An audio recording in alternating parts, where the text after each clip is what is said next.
Welcome back. How good was that timing? That was a That retweet was, in the last second. yeah, you just did it. Did you actually get everything sent out like you need to, or I think so. We've got yeah? 2,292 live with us. Welcome, everybody, Welcome, guys. to the podcast, the Opposition Podcast, which we have been doing now con- I think consistently. 4 weeks, at least 4 weeks consistently. So, Tuesdays, and Thursdays. twice a week as well. So that's pretty cool.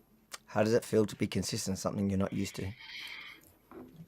Nah, mate, feels good actually, to be honest, because it is one of those things. Yeah, when you do videos and you do vlogs and you think you're going to keep doing it every week, something always comes up. So it's very important to keep it on the schedule. And you're there in Sri Lanka. How is the trip? Trip is going good. I'm actually in the like the upcountry, the tea estate area, up in a hill in a like an old British bungalow. Yeah, it's pretty good. There's like a few rooms everyone's staying in, and then we also have the staff who are looking after us and cooking meals and stuff like this. So I can't complain. It's actually very nice over here in Sri Lanka where I am right now. I noticed yesterday you put up a post crying for what I would call what's this doing? I don't want that. No, I want to go back here. Here we go.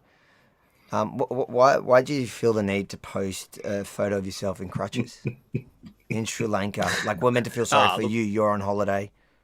no, people have asked me for updates how I'm going. So even on the show, I talk about my injury and so on. So it's just an update post and where I am and what I'm doing. So some people are very interested in where I am, and obviously Can you some just people want stop to it? deport me. Can you stop it? Can And you stop posting I'm, I'm photos? I'm I'm trying to do what you do best, which is to get people to feel sorry for you. I'm just disappointed in you. There was no URL. Save There's Rukshan's leg in save, yeah, in Sri Lanka.com. donateformycrutches.com. Okay, on a serious note, we've got a packed show tonight. So much happening around the world. Welcome to everybody here. Now, as you can see, the scrolling comments, we've been loving that down the bottom below us both there. That is the YouTube live comments. All comments go through. We don't control that. So you're free to abuse Rukshan or myself, whatever, as much as you like, until wait, there is. I said you can get banned though if you abuse it. I think There is there's moderation. Obviously, YouTube does moderation. their own moderation. No, Yeah, we've so got you got to some be people careful, I at guess. Rebel making sure that I don't cop There's too that much. moderation as well, of course. But you can have your say, get involved in the conversation there, and of course, those of you who want to support our show, you can hit the super chats in the on YouTube too. So both on Rukshan's YouTube channel and my YouTube channel, super chats. We'll read every single one of them throughout the show. So not only do you get featured in it, but you can actually direct the conversation. All right, where do we start? Yeah, I Was there any mean, other housekeeping I forgot? no housekeeping. I was No. just trying to ponder what you said. Where do we start? Because I do feel like we are in truly historic times in a way. With everything that's happening, it is a massive point of inflection, whichever way, or this kind of something happening. And it's obviously there's a lot of tragedy, but I think even there's some positives as well that could come out of this for the rest of the world. So it's a very interesting time for the world at large. Yep, I've got. I think through the show at some point, about half an hour, we've got somebody from Israel calling in to let us know how things are going on the ground there. But I think we get straight into the news of the day globally, and that is Donald Trump. There's been a bit of a shift within the.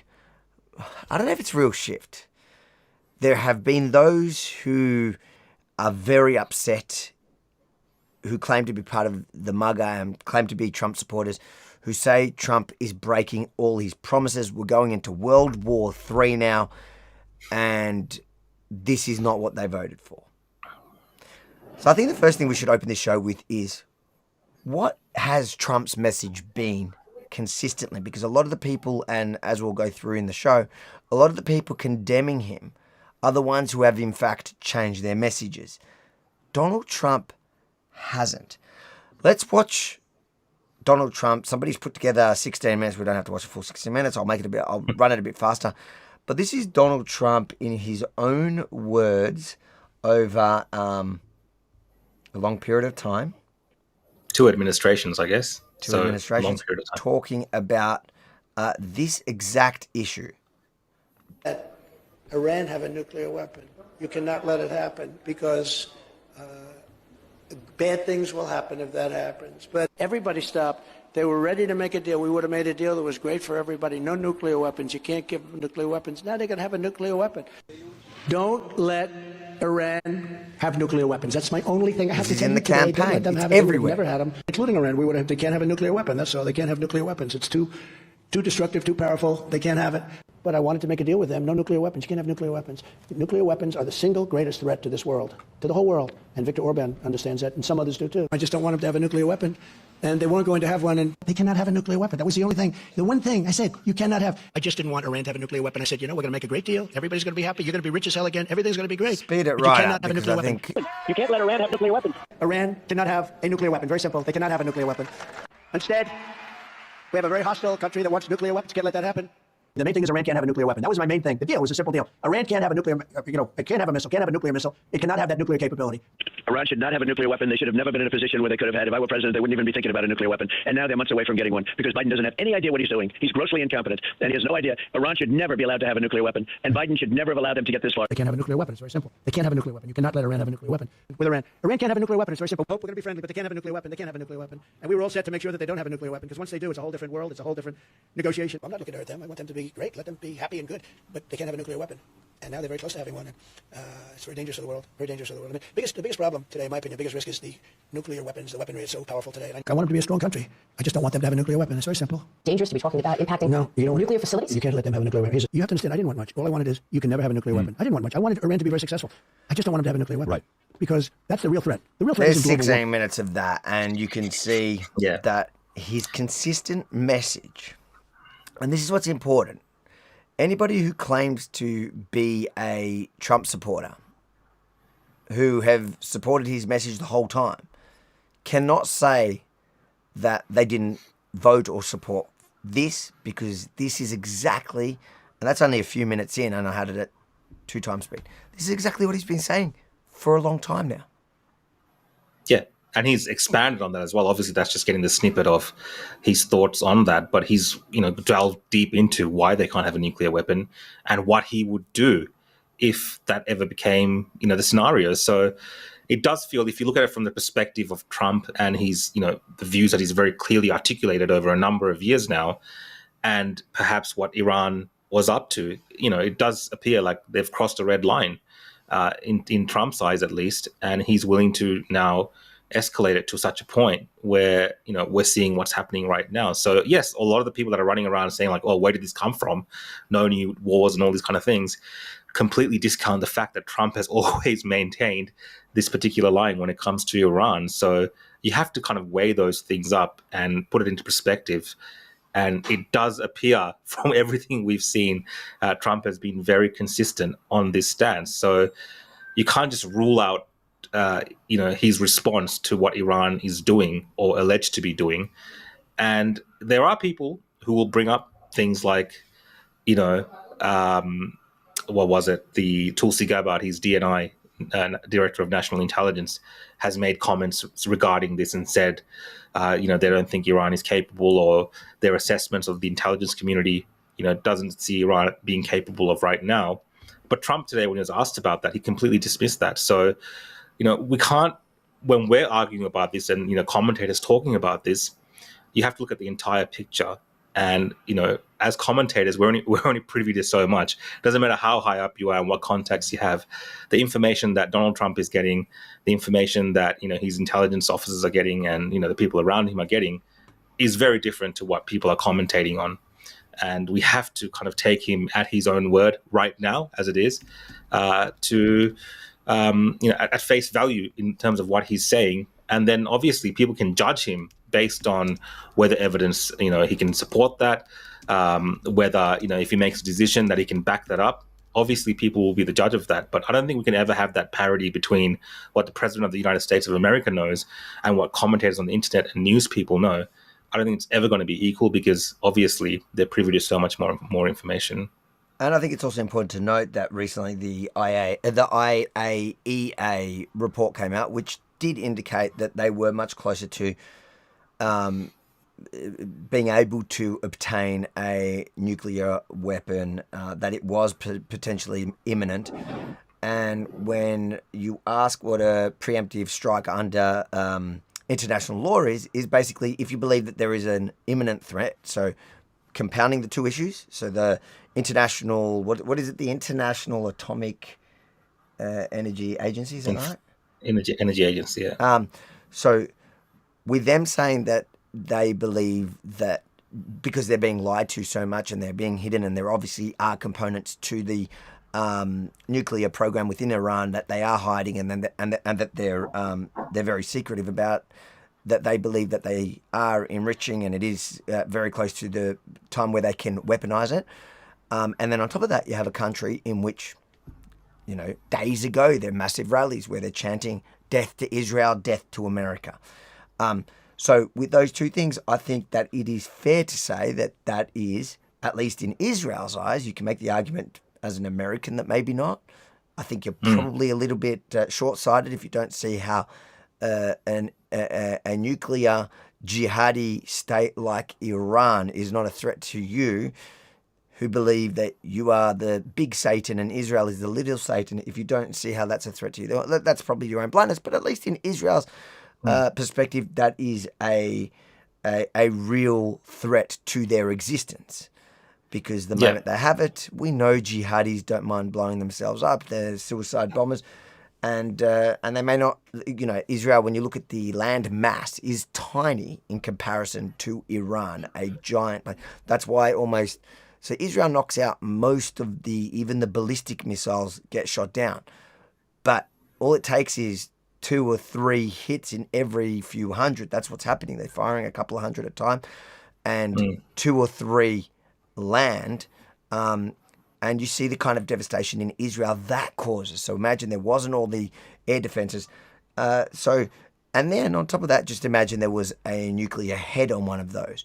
So for Israel, 100%, it is a preemptive strike of self-defense.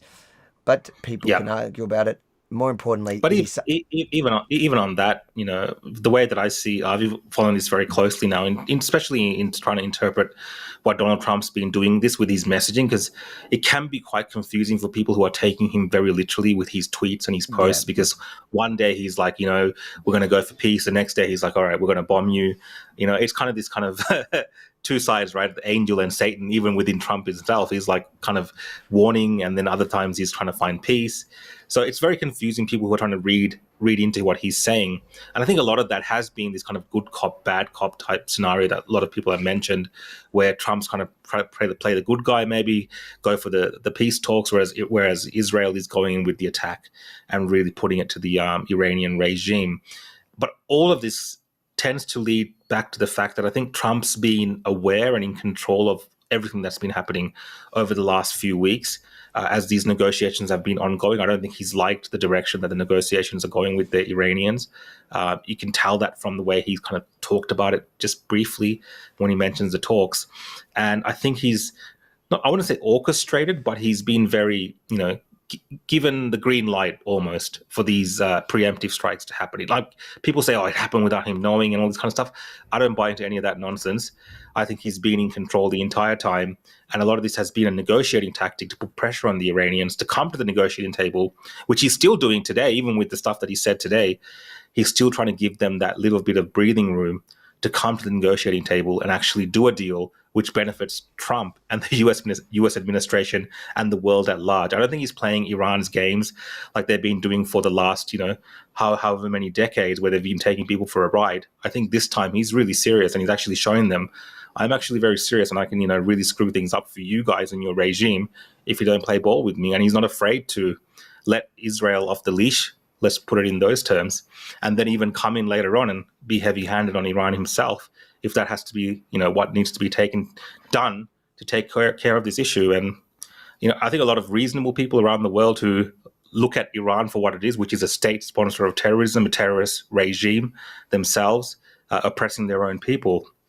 People who are looking at that, why do people want to deal with decades and decades and decades of this nonsensical back and forth with negotiating with these people, right? So Trump, I think, is looking at it from this angle. Like, why would he waste his time negotiating some other nonsense deal with them again, just for them to break it just before the next US election? I think it's really putting pressure they're on just him. buying time, and he knows it. Yeah. And I think the point that you made before, which I can't remember if we were discussing this last episode. No, because it all happened. This all broke out on Friday, didn't it? This broke out on after our last episode. Five. I think 5 days ago. Yeah. But it was we haven't. Probably. The Iran thing didn't break before. No. It happened. I think anyone that believes that Trump was not, firstly, didn't know anything about it, or was not a part of it, is either naive or delusional. Like, the idea that Israel went ahead without his blessing and somehow picked the 61st day, because remember, Trump warned Iran, you have 60 days to make this deal, to finish it, not to keep negotiating after the 60 days, to finish this deal, to have a deal. On day 61, Israel strikes. You're telling me they did that without his permission, without his knowledge? Not going to happen. Yeah. On top of that, I think if I were to guess anything, I believe that Trump was a part of the plan. He was playing along. He was telling Iran, we'll meet on Sunday, which fine. He was still willing to meet on Sunday. But that was also just to make them feel comfortable and relaxed, so Israel could go in there and surgically target, as you saw in some of those images on the first attack, where they pinpointed the apartment and managed to take out the top brass in one hit across the board. And in fact, they replaced them, and they replaced one, and now today I think the new leader was already taken as well. So I think Trump was definitely a part of that, and I think anyone that thinks otherwise is either lying to themselves or just don't understand how this Trump administration, I feel like they're very results orientated. They only care about the end result. So if that means Trump has to make statements in public which are contradictory, or they have to do a bit of showmanship and make false impressions to the Iranians in public and all these things, they'll do that, because I think at the end of the day, Trump is he's looking for the result that's best for his country, for the United States of America, of course, the world and Israel. But America first is very much in line with the way that he's thinking, and he does not care the things that he has to do to get that result. So whether that means tricking the Iranians for a couple of days, for whatever reason, as a strategic type of play on the world stage, at least, if it helps his cause, he's willing to do it. So I think that's why a lot of people are confused with a lot of this messaging that's out there in public from him and his team, who are saying contradictory things most of the time. And then something happens and Trump is like, yeah, we knew about it.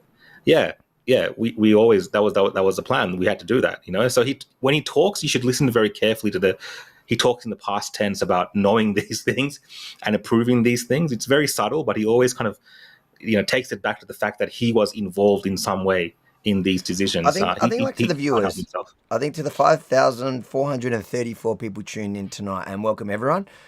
Make sure to hit the like and share button. Make sure if you're on YouTube to subscribe and hit the notification bell as well.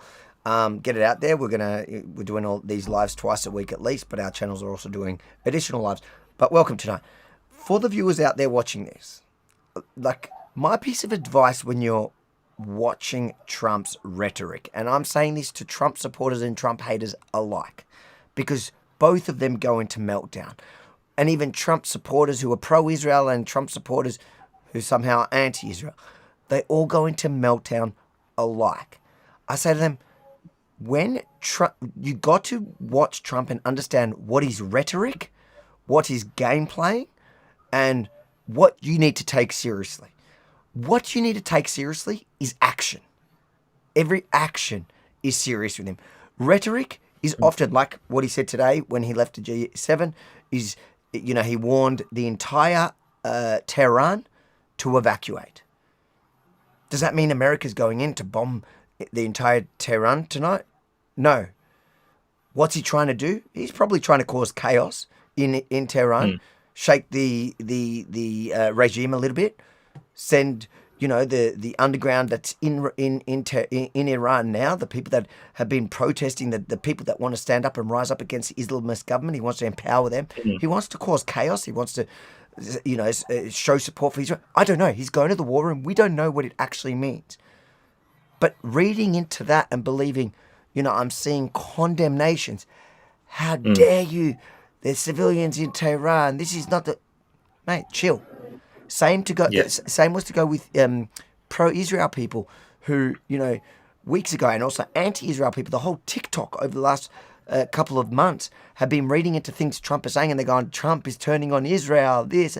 And I'm sitting here, and I'm seeing it from both sides. I'm seeing anti-Israel people celebrating Trump walking away from supporting Israel, and pro-Israel people devastated by what Trump is saying. And then you wake up and you realize, okay, firstly, every single piece of action has been consistent with everything he's ever campaigned for. And I think it's all been it's been very meticulously planned as well. So if you consider like some of the things, there was a few weeks ago, I think it was in Europe, and he met with the new leader from Syria on the sidelines. Yeah. So these type of interactions shows that, and there was no fanfare about that, and the discussions weren't really kind of made public or anything like this.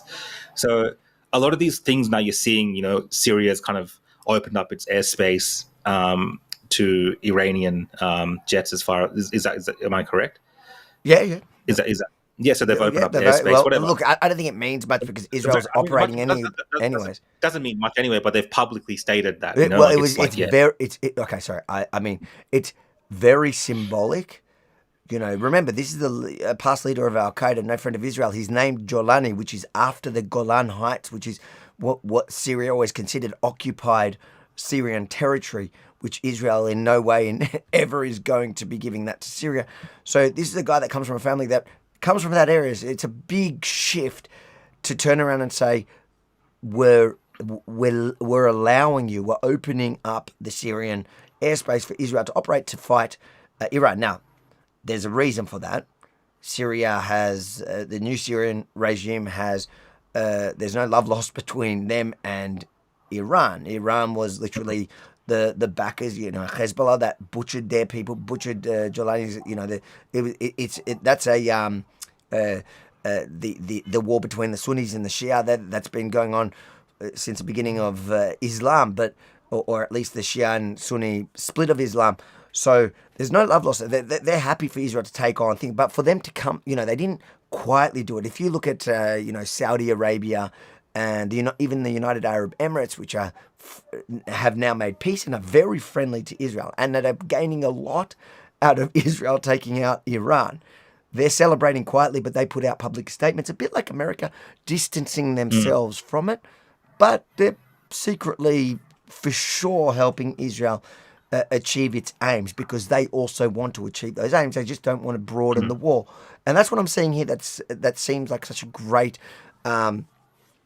operation across the board there in the Middle East with all the American allies. They're working together to not allow this conflict to go beyond Iran and Israel. Or if America strikes, it's going to be at a point where it's already I think now it's already too late for Iran. It looks like Iran has been decimated. You think about it this way. Israel controls the entire airspace of Iran. I think there was a report earlier today where they granted permission for America to fly over Iran. That's where we've gotten to a point there. So Iran's already lost in a big way. That's the thing I don't understand with a lot of fear mongering about World War III and all this stuff. There's no World War. So let's take before this conflict, right? Before all this kind of went down with Iran, my perception of Iran was very different, and maybe it matched a lot of the perceptions that a lot of these commentators have about Iran and their superiority and their might and the way that they would behave if Israel postured at them in a certain way, or if the US attacked or whatever. We all have these ideas in our head of what Iran is capable of and what they can do, and you see these impressive videos and you hear about their army and their weapons and all these kind of things. But even for me personally, that all changed after a couple of days of watching what Israel did to them. A relatively small country with advanced weapons and technology and support, of course, from the West to be able to do some of this. But my perception of what Iran is, and and I imagine it's for much of the Middle East and other countries like Russia and China, the perception of Iran has lowered to almost that of a third world military that is incapable of defending itself in any capacity whatsoever. You have to understand, for a country the size of Israel, to go into Iran in a couple of days and take up almost a complete military leadership, the intelligence leadership, let's forget about the physical targets, but just to take the leadership out in that fashion, there is almost nothing comparable to that in modern times. Even during the world wars and stuff like this kind of thing did not happen. So what Israel has achieved in that short amount of time to diminish the capacity of the Iranian regime that was so highly up there, it's an embarrassment.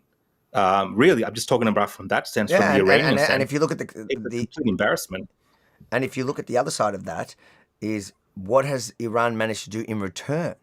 They haven't hit one. You see a lot of fake reports on that Suleiman or whatever, like all these Twitter accounts, announcing the death of high-ranking people that are not even the AI images, but they haven't managed to get anyone besides indiscriminate, a few indiscriminate rockets that have gone in, which have created, real devastation inside of Israel. But it's killing just random civilians. They're not being able to really hit anything of any substance or anything important.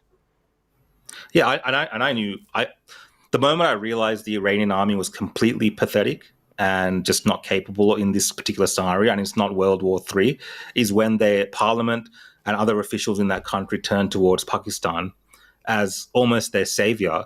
I watched some speeches within the Iranian parliament the other day, and they're praising Pakistan and how they're going to come in and help them, and they're talking about getting nukes from Pakistan, all these kind of crazy things. Pakistan is a failed third world nation. It can't do anything. Like, even though it's like another paper tiger. Pakistan's not going to do it. You saw what happened when Pakistan and India had a little thing. They begged for America to end it. As someone from Southeast Asian background heritage, Pakistan is not going to do crap when it comes to that particular conflict. They are terrified of the Western powers. They are terrified of their losing aid and status and all these other problems that they have in their country. They are not capable. They're just talking nonsense. So, the moment I noticed the Iranians kind of turned towards Pakistan, I'm like, what has happened to this, great Iranian regime and army and stuff? It's pathetic. And I think what Trump sees this weakness right now, and he's not going to back down to them and give terms which are. Sorry, my camera cut out again. Iran's taking us out already. There we go. He's back. I'll be back. Let's quickly jump to super chats because I've got a guest on the line from Israel. But let's quickly read the super chats we've got so far. Thank you everyone for the super chats. Hit that super chat. This is from Baz the Dark Horse. Hey Avi, when you attend the next secret meeting of the Jews, could you please find out what Israel will use the space laser? I want set in alarm and watch it live. Please, Rook. P.S. Rook for PMTV. Appreciate it. I think he's making fun of what's her name? Marjorie Green Taylor, is that her name? Marjorie MJT. Yeah, they've I think she was the one who said that Jews have the space lasers. We'll let you know. We'll send it to you. That's only going to be for super chatters. So make sure to super chat. Keep the super chats up. Thank you, Baz Dark Horse, for that one. What do we got here? This is from Mark. Thanks for the super chat. Regular MAGA voters not mad at Trump. Famous says pundits are mad at Trump. Those who bash Trump will feel the wrath of the real MAGA voters.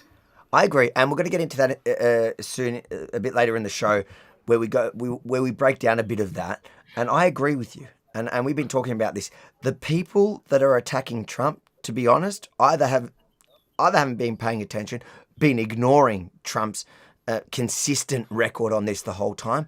But thirdly, they're hoping Israel will fail because they are about to be embarrassed. Every single prediction of theirs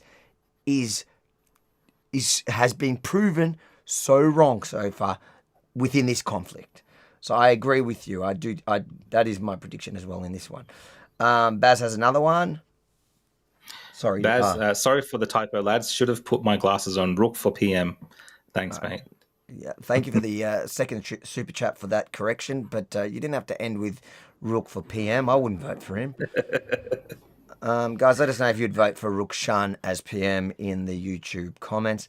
We've got This chambers of blood, thanks, mate. Iran has a right to defend itself. Lol. yes. I mean, I don't know in what context that's made. Yeah, so Iran has a right to defend itself. They can defend themselves, but they're not doing a very good job. So that's what I I'm think saying. the lol. I don't know if the lol is laughing at Iran trying to defend itself, and you've done. Chambers has done the same comment. They're not. They're not. Oh You know no, what it no! is? Chambers not living up says to we're not going to expectations. read it. So I Won't think read it out, will you? Based, yeah. Look, Iran is not living up to the expectations that the IRCJ has set over almost, 30, 40 years. Though. Yeah. Yeah, they're not living up to expectations, and I think it's fine to criticize them, even to mock them, because they have been shown to be a paper tiger. Even like the Russians and the Chinese, how could they would be laughing at them as well? Like, it's just, I don't know how you look at what's happened to Iran over the last couple of days and think that they are a force to be reckoned with for a country like the United States of America, if Israel can decapitate them so quickly. Yeah, absolutely, and I think that good on you. Just so you know, if you super chat us, unless you say something that I can't bring up on screen, we will absolutely read it, even if it is not supporting our thing. So go ahead and super chat us. It supports our show, so we appreciate you spamming. That was a spam of 3 or 4 comments of saying the same thing and claiming we won't read it. We absolutely will read it, because if you pay for it, it is our duty to allow you to read it. Now, I'm going to bring in Daniel Lurie. Let's see if I can, if it pulls up. He's got a blank screen. Daniel, can you hear us? I can indeed, yep. I'm not sure what's wrong with your camera, but so you're looking nice and black. Is your camera on? Have you set your camera on? Oh, there we go. Oh. Let's... 1 second. That's all right. Listen, I thought the Israelis were good at technology. This is you're starting to act very Iranian here. Speaking of technology, while he fixes the camera, it looks like the Mossad or Israel, whatever, has taken out the ATMs and bank readers in Iran. All of them. They've hacked their banking. Where are you seeing this report? It's just coming through on X. Different people posting about it, but it looks like they've disabled all the avenues for people to withdraw money from digital banking services. That's something that actually makes me really want to pull out my cash to ensure, because cash is king, and through COVID we learnt that, and there are a lot of people that campaign on that issue, and this is another example. I know we don't live in Iran, but I don't know how many people in Iran rely solely on money in the bank through digital means, but yeah, obviously it's going to have an impact on people trying to withdraw funds during this kind of chaos that's ongoing there. I'm just seeing Daniel, they're trying to fix his camera. So while he fixes that, we'll read a couple more super chats and then we'll get an update there from Israel. There you go. From Cruel Intentions, thanks for super chat. What Trump knows is that it's time we let Israel finally win. Iran needs to remove Islam from its borders, return to being Persia. And that's true. There's a lot, prior to the revolution, Iran was one of the most beautiful places in the Middle East. It was considered, I think, like the Paris of the Middle East at the time. It was, if you look at the photos of people partying, videos of people partying, girls in shorts, bikinis, and there were also Muslims there. There was no problem. But it was the mullahs and that Islamic revolution that ruined the country. I've got a lot of Persian. There was a big Persian Jewish community prior to that revolution. A lot of them escaped after to Israel and Australia, and we are already booking flights in the hope that it falls. Let's see if we've got him now. Oh, we do. He's here. Daniel, welcome to the show. Thank you for joining us. Hey, Firstly, mate, thanks for coming on. How are you doing? First of all, it's much easier, it seems, to take over Tehran than it is to turn on my camera. So it's listen. Ultimately, the line of Israel has risen, and these times, notwithstanding some people being killed and injured, which is a tragedy, what is taking place is nothing short of miraculous, historical, and I'm part of it. I was always envious of those people who lived around the time of 1948, that there was the Holocaust and suddenly there's the miracle of the War of Independence, or even the Six-Day War, within 6 days wiping out 5 nations. And I was envious of that. But I'm living today in the most unbelievable period where things are taking place of a monumental, epic proportions. Hamas, Hezbollah, Syria, Iran, all within a space following a tragedy, of course, of October the 7th, but phenomenal things are happening. Phenomenal. Obviously, for our Sorry, viewers Avi, that I don't just know want who to you comment. are, I just want to, sorry, Avi, I just want to come in with some breaking news as well. We might interrupt as we go, but Trump's just tweeted as well. So I think this is important to what we're discussing. Trump has said, "I have not reached out to Iran for peace talks in any way, shape, or form. This is just more highly fabricated fake news. If they want to talk, they know how to reach me. They should have taken the deal that was on the table, would have saved a lot of lives." So I just want to put that in there because that's just breaking just now. Trump saying that all the stuff about them having a deal or a meeting, it's not true. He's never reached out to them for peace talks. They can reach out to him if they want, and they should have taken the deal. Sorry to interrupt. no, interrupt us for those breaking news. That's why we have you. You do nothing else on the show, so at least do that. Daniel, for people who don't know you, for the viewers who don't know you, we've been friends now for a few years, but who are you? And what are you doing in Israel? I am an everyday Jew who was brought up to believe, and I still believe that my true home is the land of Israel. We have a small territory that God gave the Jewish people, and I've been blessed to be able to live in Israel today, and even more so, being blessed, being involved in trying to keep Jerusalem in Jewish hands. I mean, this whole war is not just about the destruction of the Jewish state. It's about the desire of parts of the Muslim world to have al-Quds, Jerusalem. And I'm involved in the battle to try and keep Jerusalem, that it stays firmly in Jewish hands. But lucky enough also to be living in this period, I say again, because it really is something rather unique. Who would have believed that we would be in this situation today 2 years ago? Everyone, all the pundits, all the politicians, all the generals, the whole world. Now we can't do anything with the octopus, with Iran and all the proxies. Where are the proxies? Where are they all today? What Do you is know, Israel managed to... I was having this conversation yesterday, I think maybe with Rukshan, where, the Jew haters, the Israel haters, or whatever, the anti-Zionists, who just want to see Israel fail and often Jews hurt, the conspiracy theory has been that Israel allowed October 7th to happen so that they could, so they could take over Gaza, whatever it is, right? But now seeing what October 7 has caused, essentially from that first attack and then Hezbollah joining in and the Houthis and then Iran, I'm starting to believe them in a weird way, going, this is just almost too good to be true, that Israel has I know that it's not true. I know that Israel is obviously taking a really horrible situation and just turned, made, lemonade out of lemons. Like, they've just turned a horrible situation into a miracle where they seem to be fixing, and probably soon it looks like Iran is possibly going to fall from this. And that's it. That's the end of all those problems. But do you ever look at it and wonder, I guess you believe in, you're a religious man, so I guess your answer is quite easy, or correct me if I'm mistaken, but you're just not like, that was God's will. But I can see how somebody who falls for conspiracies and is inundated with those messages every day, where you could think that maybe this was Israel's plan the whole time. I don't know anyone can say that. I mean, any rational person seeing what has taken place since October the 7th can only say one thing, and that is that maybe we took too long to wake up. We've never finished off the Arab enemy which is around us, and it took such a massive tragedy over the proportions of October the 7th to wake up this sleeping lion.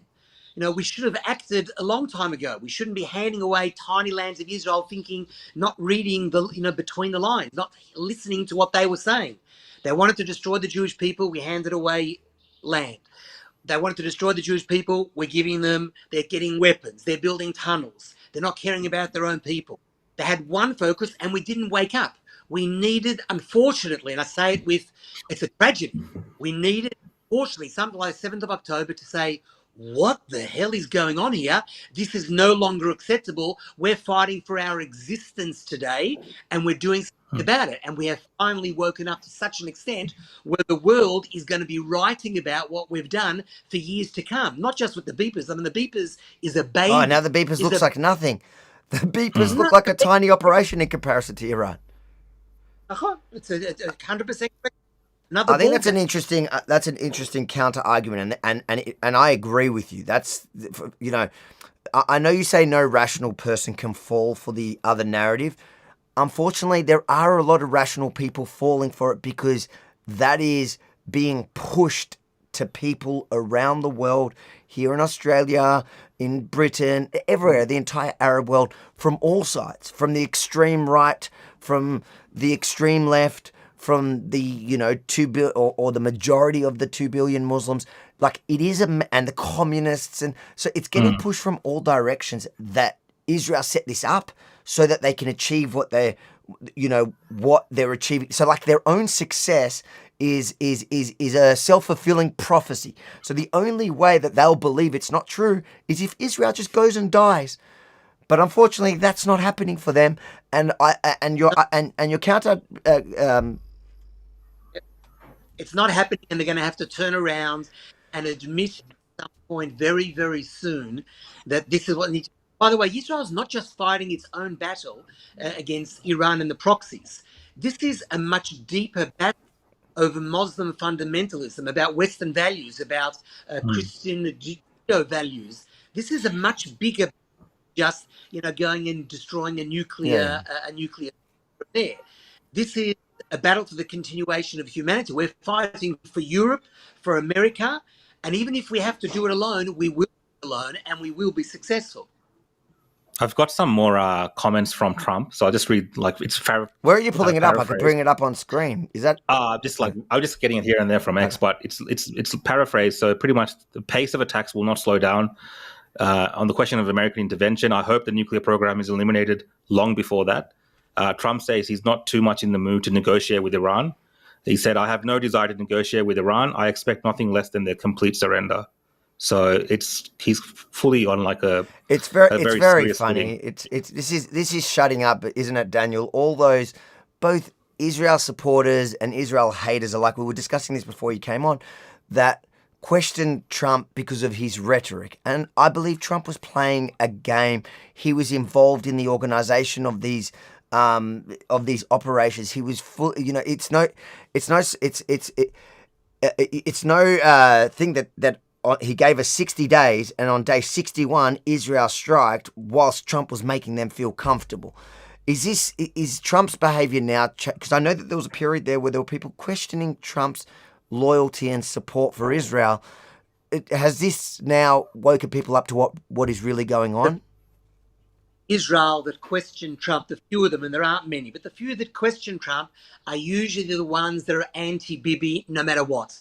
And they'll try and find everything, not realizing that Bibi has an amazing relationship with Trump, that he's on board. Netanyahu said it openly yesterday on a few occasions to shut up all those left-wing media, pundits and some of the politicians who tried to paint Netanyahu in a bad way. But they're finding it very difficult because ultimately he's been right. 30 years ago, he said that Iran was the big. Oh, you're frozen. I think we've lost him. I think we've lost him. He's got the show. I actually just really wanted to ask him about what is actually happening on the ground. And we'll get back to that when he comes back on. Let's quickly. It's interesting. So I don't know if the White House is broadcasting some press conference or not, but there are comments coming out all the time. I'm not. You can have a look at the White House. Hold on. Let me pull it. Let me just have a look at that. But he's making very direct and clear statements that he wants Iran to completely surrender. Let's see if there is nothing on the table as of now.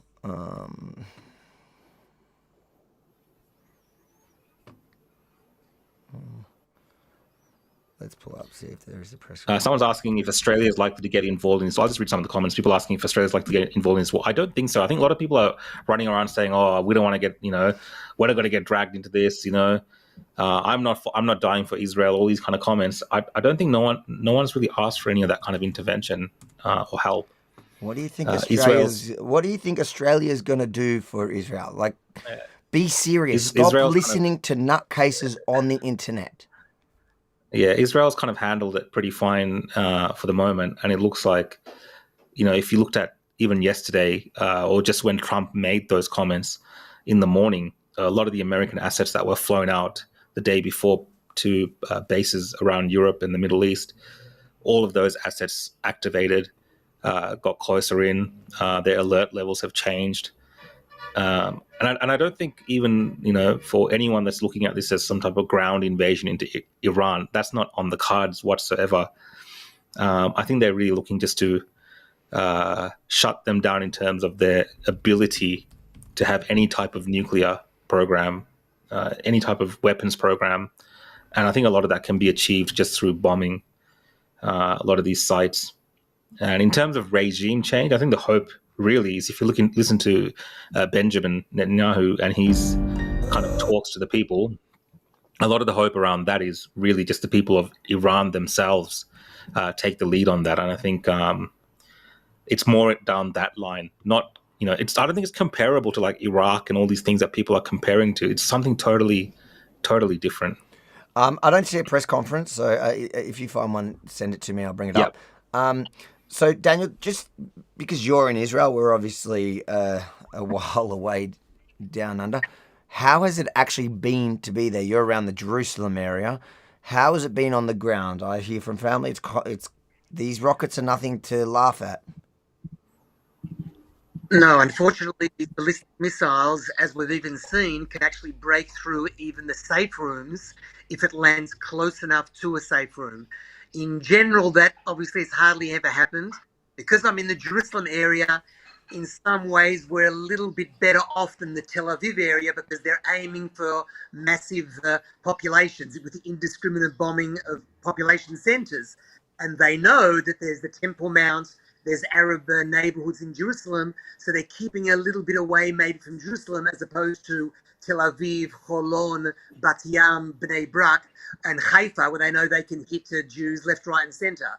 But it's frightening, it's scary, and it's one of the things we have to deal with. Unfortunately, the Iron Dome or the Heavenly Dome, whichever dome you want to use, is not hermetic, and there's going to be some missiles that are getting through. Ballistic missiles are crazy, which is why missiles going after the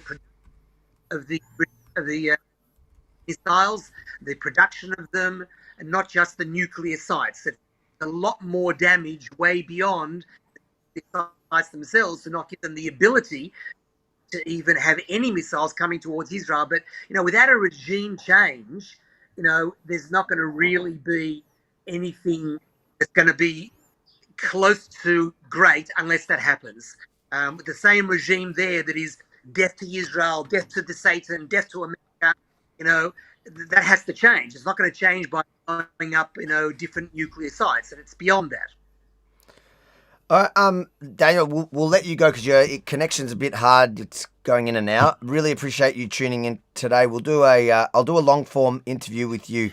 I know our viewers, you've got so much to say, and you're one of the most interesting people in Israel that I like to see every time I go there. Really appreciate it. Where can people follow you if they want to follow your work? Ateret Kohanim. Ateret Kohanim. Spell it out for the viewers, because I think most of our viewers probably can't spell that. I see. Ateret, second word Cohanim. Kohanim. Ateret Kohanim. Is that on social organization, media? Are you guys on social media? Yeah. Yes. All right. Daniel, take care, stay safe, and hopefully next time I see you in Israel, there will be no longer that threat from neither Iran, Yemen. I'm hoping to book a holiday back to my grandparents' village in Yemen, and then to see some of my family's homes in Iran. And, hopefully we can one day go to even It's all, Lebanon. We can go to all these it's all places. possible. It's all possible. I'm not sure about Yemen straight away. That's a longer term I process. In the know that meantime, we have the Yemenis are a Yemenite stubborn village in bunch. Shiloh.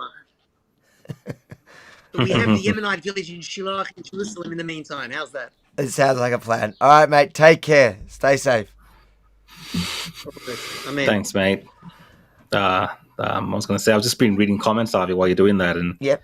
someone just said, "Oh, Australia was in, Iraq and Afghanistan." Again, I think this is completely different. Completely different. Iraq, Afghanistan, the war on terror was about this international coalition going up against this kind of, new enemy of terrorists that were targeting the entire world. And yes, Iran itself is a state sponsor of terrorism, but a lot of the destruction that Iran has caused and the trouble they've caused is in the region of the Middle East. And a lot of this conflict is between Israel in that region as well. And Israel has taken the lead. So I think they're looking for support. And they're primarily looking, if they want anyone's support of the USA. They're not going to refuse any other country that wants to join up and support them. But they're primarily looking for the support of the USA. But I think also it's important to remember nobody's talking about boots on the ground. Nobody wants boots on the ground. Nobody wants boots on the ground. Nobody wants Australia. If they want anything from Australia, it's like the implicit support of like the moral support of you doing the right thing or whatever.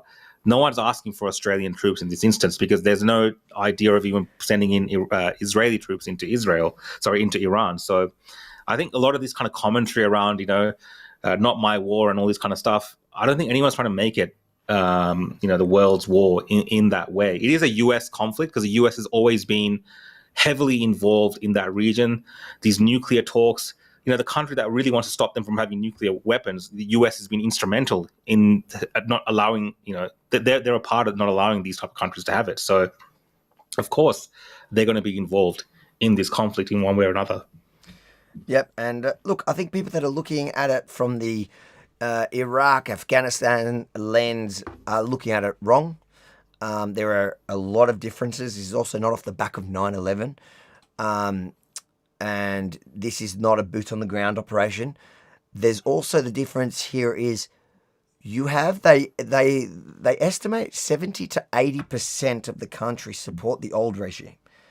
So don't want to live under an Islamist, fundamentalist regime. They're super educated. That's another point of difference. The Iranian people, the Persians, are a super educated, smart people that want to live freely and don't subscribe to the authoritarian Islamist thing. They want to bring it back to what it was. They have the prince who lives in America, who is ready to take back the kingdom, and I think that's going to be great for the entire world.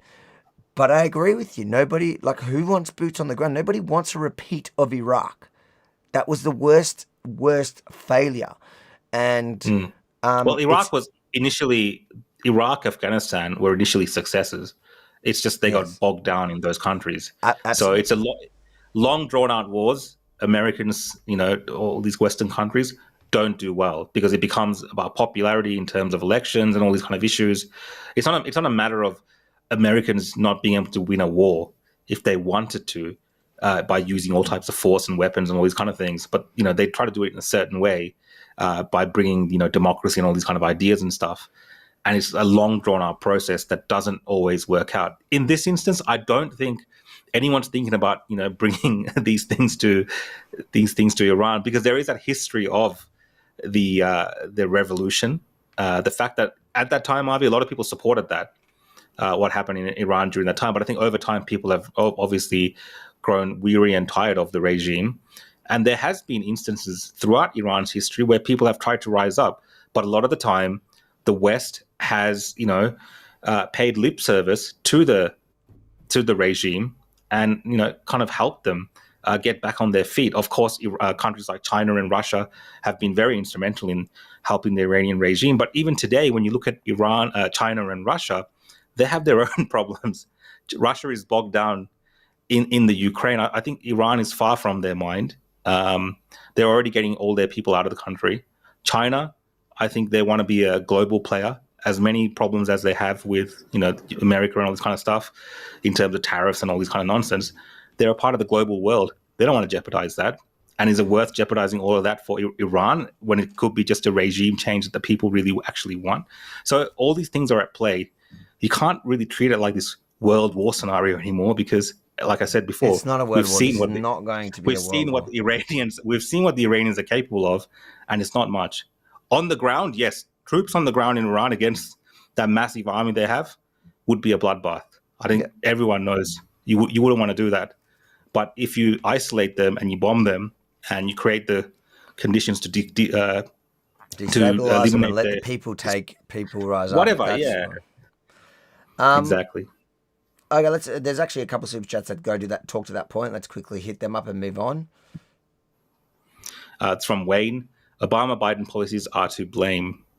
I mean, the money that they got back through Obama, 100%. the pallets of billions of dollars that they shipped back to them, obviously helped them fund all types of terror in that region. And yes, we are still paying the price for that with this nonsense that's happening.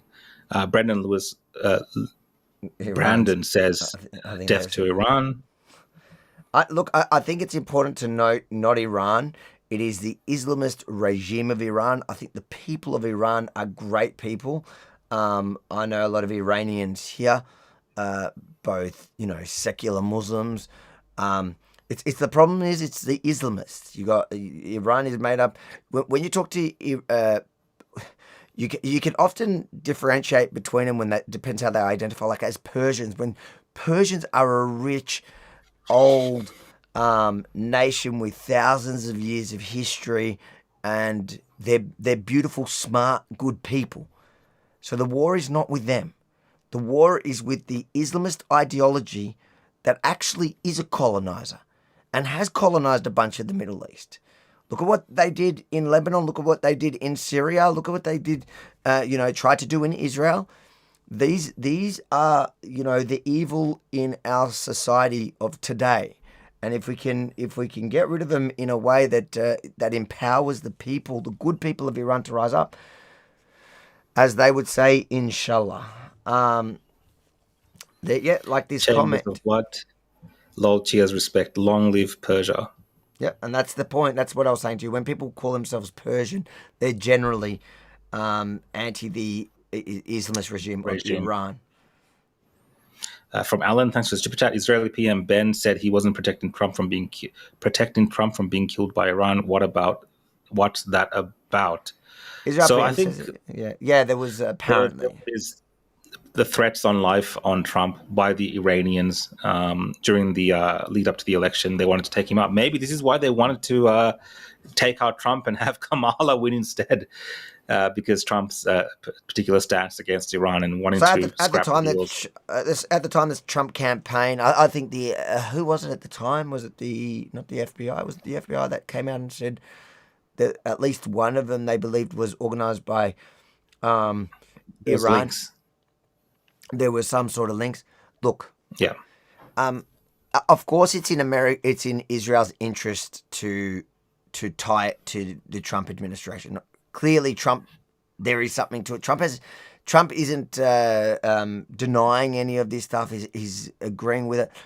What is absolutely true, we'll never know, because that is a kind of information that only the top people in both America and Israel will know. Unless they ever release files or the evidence of any of this stuff, I think it's clear that Iran hates all of us in the West, and that's based off their own words. It's based off their own rallies. It's based off their own ideology. That's the thing here. It's not like you don't need Bibi Netanyahu to tell you that he hates you. And so, of course, yes, it is in Bibi's interest, in Israel's interest, to let Americans, especially MAGA Americans, know, guys, they tried to target, they wanted to kill your guy. And possibly, like a lot of those people will make the counter argument, well, they wanted to target him because they were just scared about this. They were scared that he was going to do everything he campaigned on, and that is defend their closest ally in the Middle East. Yeah. Defend him at all costs. So, and that's probably what they were scared about. And Kamala would have been much better for Iran, absolutely, just like Obama was. Yeah, I mean, in their parliament, you know, just think about this. There's a parliament in that country where they chant death to America, death to England, you know, death to the UK, whatever, pretty much death to the West. America is the big Satan. Israel is the little Satan. And this is kind of, it's from the leadership down. So what kind of society does that create in terms of, you know, the leadership structures in that society, the power structures? They're all hell bent on destroying the West, America, and of course, Israel is their main target in the region. But they hate all of us. Like, they are very clear about it.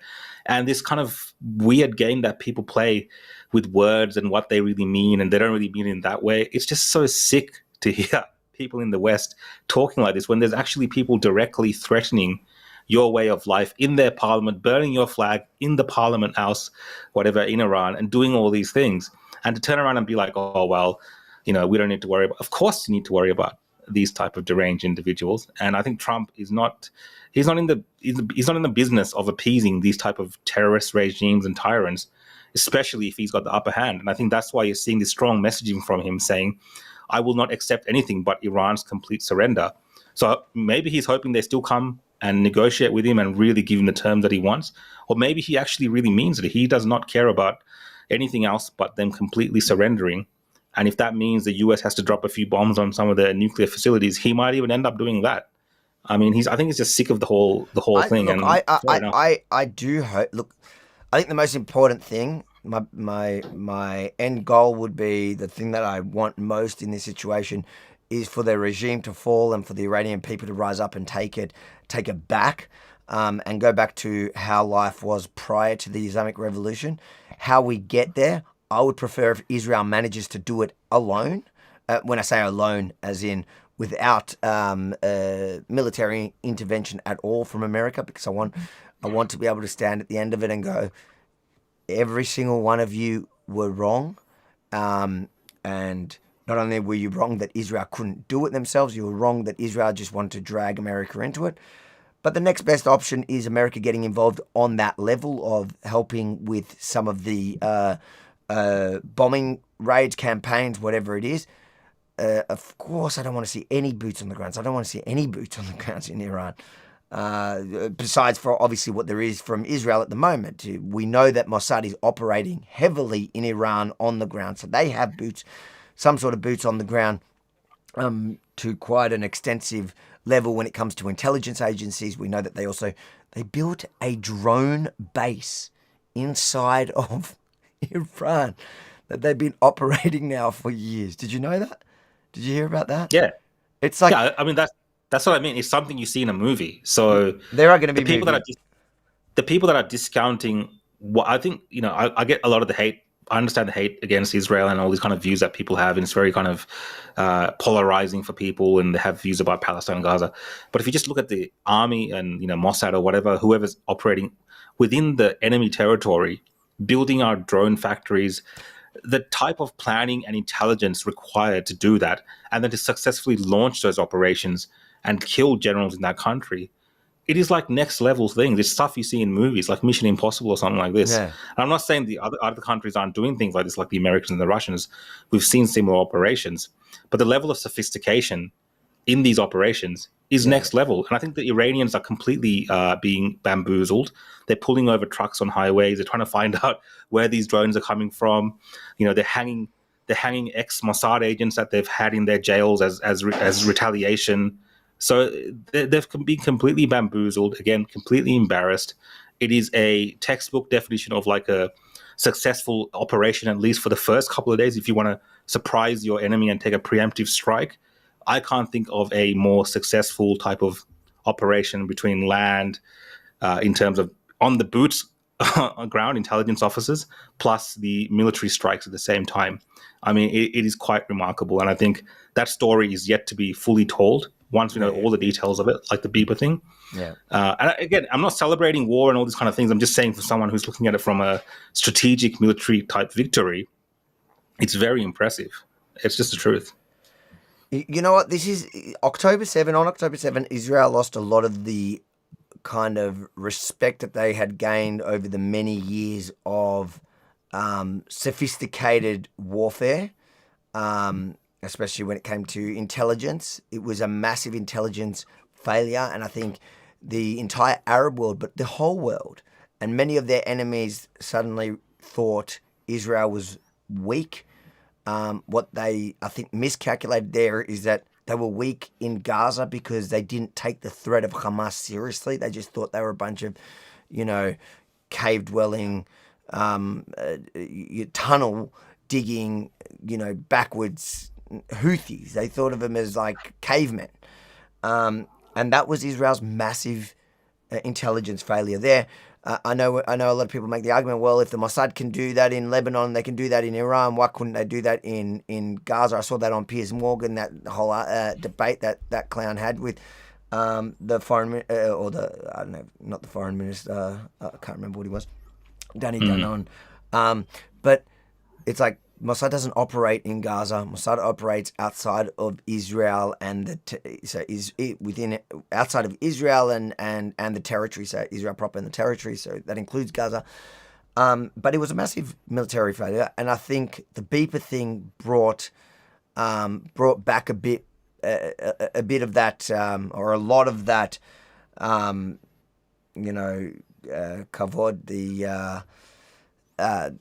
the respect that the Israeli intelligence agencies had, but now it's solidified that. It showed the entire world, but especially their foes, that you can't mess with them. So in Gaza, they're showing them they can't mess with them by just going hard, and it's also completely different the operational ground in which they're working. You got to remember, Gaza Strip is a highly densely populated area where there are terrorists literally digging tunnels under everything. So whether it's homes, hospitals, any place, so any public place, there are tunnels under everything because it is such a small place. So everything is underneath where all the civilians are. Whereas at least in Iran, the military installations, it's such a big land, the nuclear installations, all that, the oil field, everything is spread out, and Israel can target it. And then when it comes to the officials, well, that's the intelligence of it. They're not hiding it in they haven't been hiding in bunkers underneath, big, tall residential buildings. They're at their house, and Israel's just hit them all at the same time. Yeah. And I think they've been lulled into a sense of confident, they were pretty confident. Security, they were pretty confident in they're dealing with the US, they're negotiating, nothing to, like this kind of whole thing that's happening in the background. So that all they played thought Israel it. was really going to strike first. Well. But with the whole Iran thing as well, what people have to realize is, let's say something does happen with Iran here, and whatever, they capitulate, they lose, whatever, right? That has a flow-on impact, doesn't it, Avi, on Hezbollah, on what's happening in Gaza now, what's happening with the Houthis in Yemen. It's already had a flow-on effect. If you look at Hezbollah has not joined the fray. How has Hezbollah not joined in? The Houthis have fired one or two ballistic missiles, like nothing in this period. Well, they fired when it hit Palestine. It hit like an area in the West Bank. Is that the one that killed the Arab family? There's one that killed a whole Arab family. But they're deflated. You could, their morale would be through the ground. Hezbollah hasn't fired anything. Hezbollah has not joined in this fight at all, and Hezbollah is 100% funded and controlled by Iran. They are Iran's proxies. They were their foot soldiers at Israel's door. They were the one that promised they were going to wipe Israel off the map. Nasrallah for years was threatening that. It was exact same language as Iran, but it was a way for Iran to avoid any fireback. Nobody believed that they were going to decapitate that force. Yeah. But even now, if you think about the fact that they're getting ballistic missiles, why are we not seeing at the same time, hundreds of missiles flying from Lebanon? When we saw that happening on October 7th, so I think it was October 8th, they started firing the missiles from Lebanon already, and they were firing them for months on end. Now we haven't seen anything from Lebanon because they know they're done. They are done.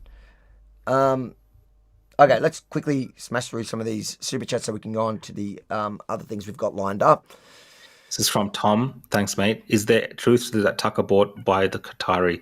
We'll get into the whole Tucker debate in a minute. Get into the whole thing. Yeah. Thank you so much for the super chat, but we're about to get into it, so I'm not skipping over it, but that's lined up coming up. So good question. From Pete, thanks, mate. Yeah, free the hot Persian chicks.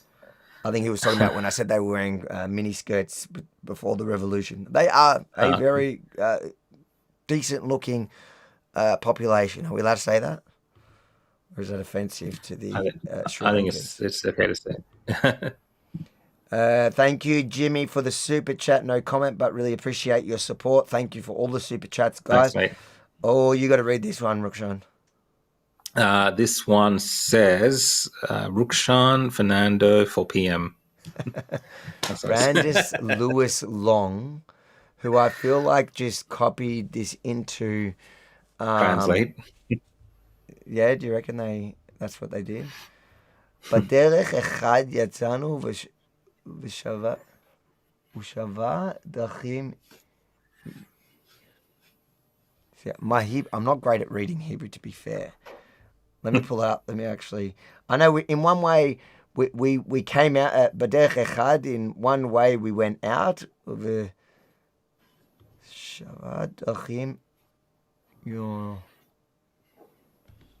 look it up. Now I'm getting in trouble because I can't read Hebrew properly. I can barely speak look it up. I'm going to look up what that comment is. Look it up. I'll see what people are saying. I'll see what. Is somebody translating it for me and mocking my Hebrew? No. I'm just seeing what the comments are. Let's pull this up a second. Boom. These people are going to throw us with the... Australia. Is there a way to find just the super chats on this thing? I don't know. On the side, there's. Is there one that says just super chats?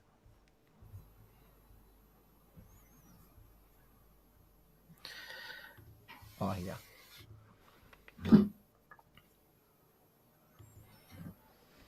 Okay, here we go.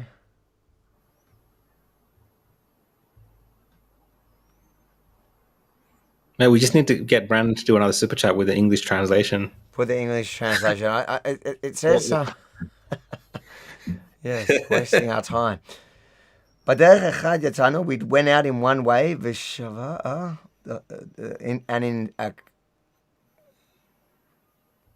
I don't know. And in a number of ways, I don't know. Brendan, you're going to have to give us a translation on that. Sorry. My Hebrew sucks. I can't read. Oh, I've just brought it back on to embarrass myself further. Next one. This is from eFamily. How do you think Trump will use the attack on Iran as leverage to work on Russia and China negotiations? That's interesting. I think, look, the whole... Go for it, Avi. No, I think that this is a deterrence. Like this, knocking Iran out is from the axis of evil. That you look at that alliance at Russia, and they're all in it for themselves. So like Putin he cares about Putin. So like he would only get involved in a war with Iran if it was not. In this case, I guarantee you now how things are looking. There's no way Russia's coming into this, right? He didn't defend Syria when anything was happening there, and he had actual bases there. There is nothing he's doing here.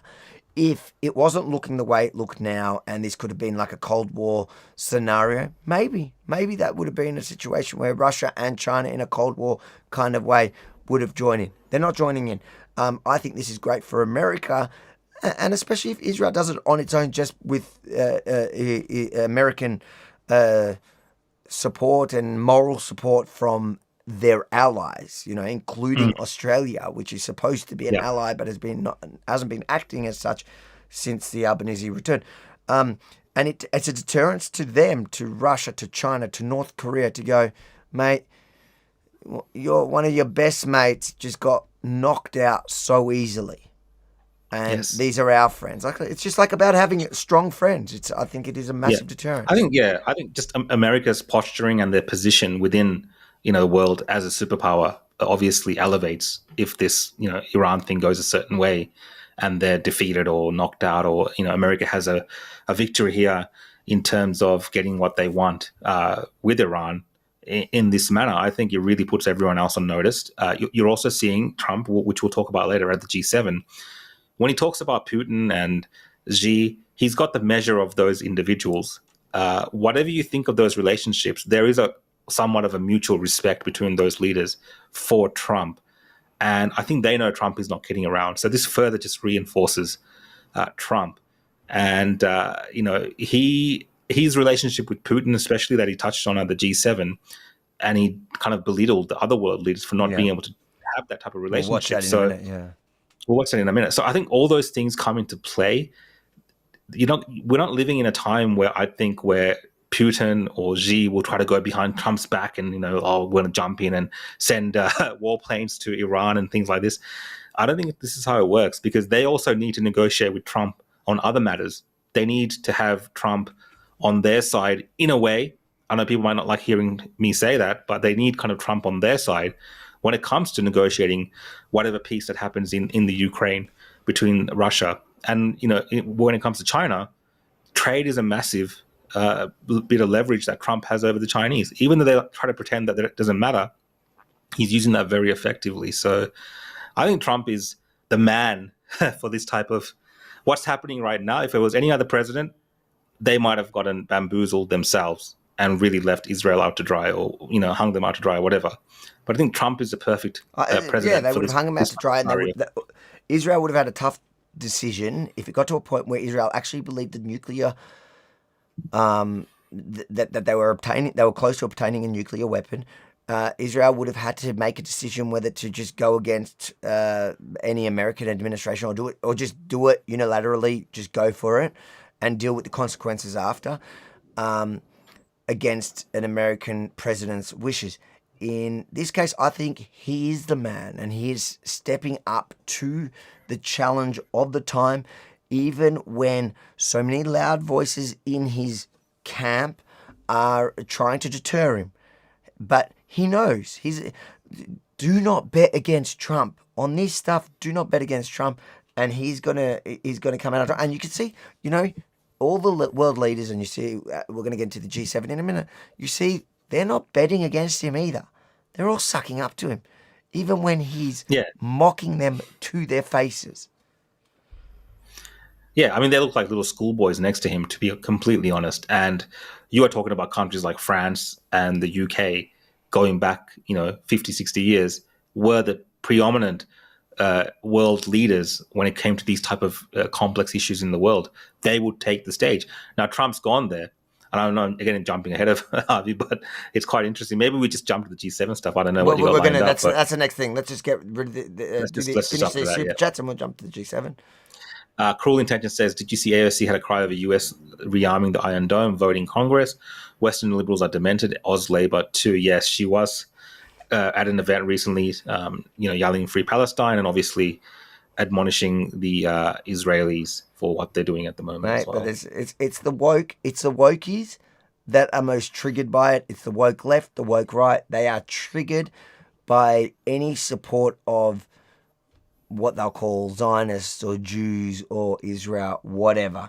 And they're upset for very similar reasons. They just articulate it slightly different. And it's funny to watch. And it's funny to watch, especially because Israel is clearly going to come out of this victorious with Trump by their side, and Trump is going to take all the credit, and he deserves all the credit he's going to take for this, and all the naysayers are going to be silenced. Baz is back with another one. Thank you, Baz. Free the miniskirt, make Persia hot again. Listen, I better remove this off my screen because I don't want to be implicated by my upcoming holiday to Iran. There we go. This is from Tides in Agora. Thanks for the super chat. First, Eski Ice, go to Palestine, you clown. Second, keep up the good work, Avi. Mad respect for you and your communication skills. Hoping for a peaceful end. I think he's having a go at someone in the chat first. Somebody probably in the chats. Yes, I'm with you, Eski Ike. Go to Palestine, you clown.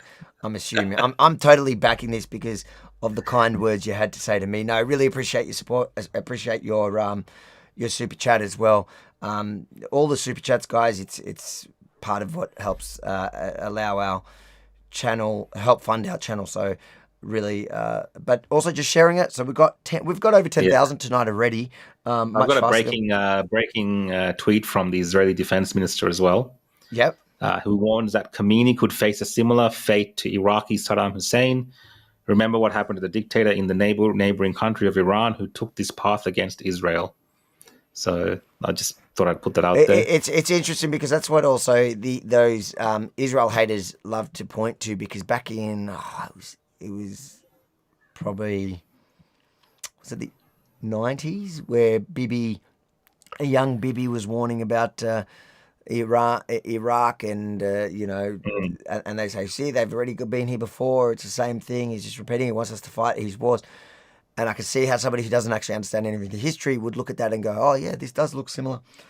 What you don't know is at the time, well, if you look into it, at the time Israel was actually warning against the planned invasion of Iraq.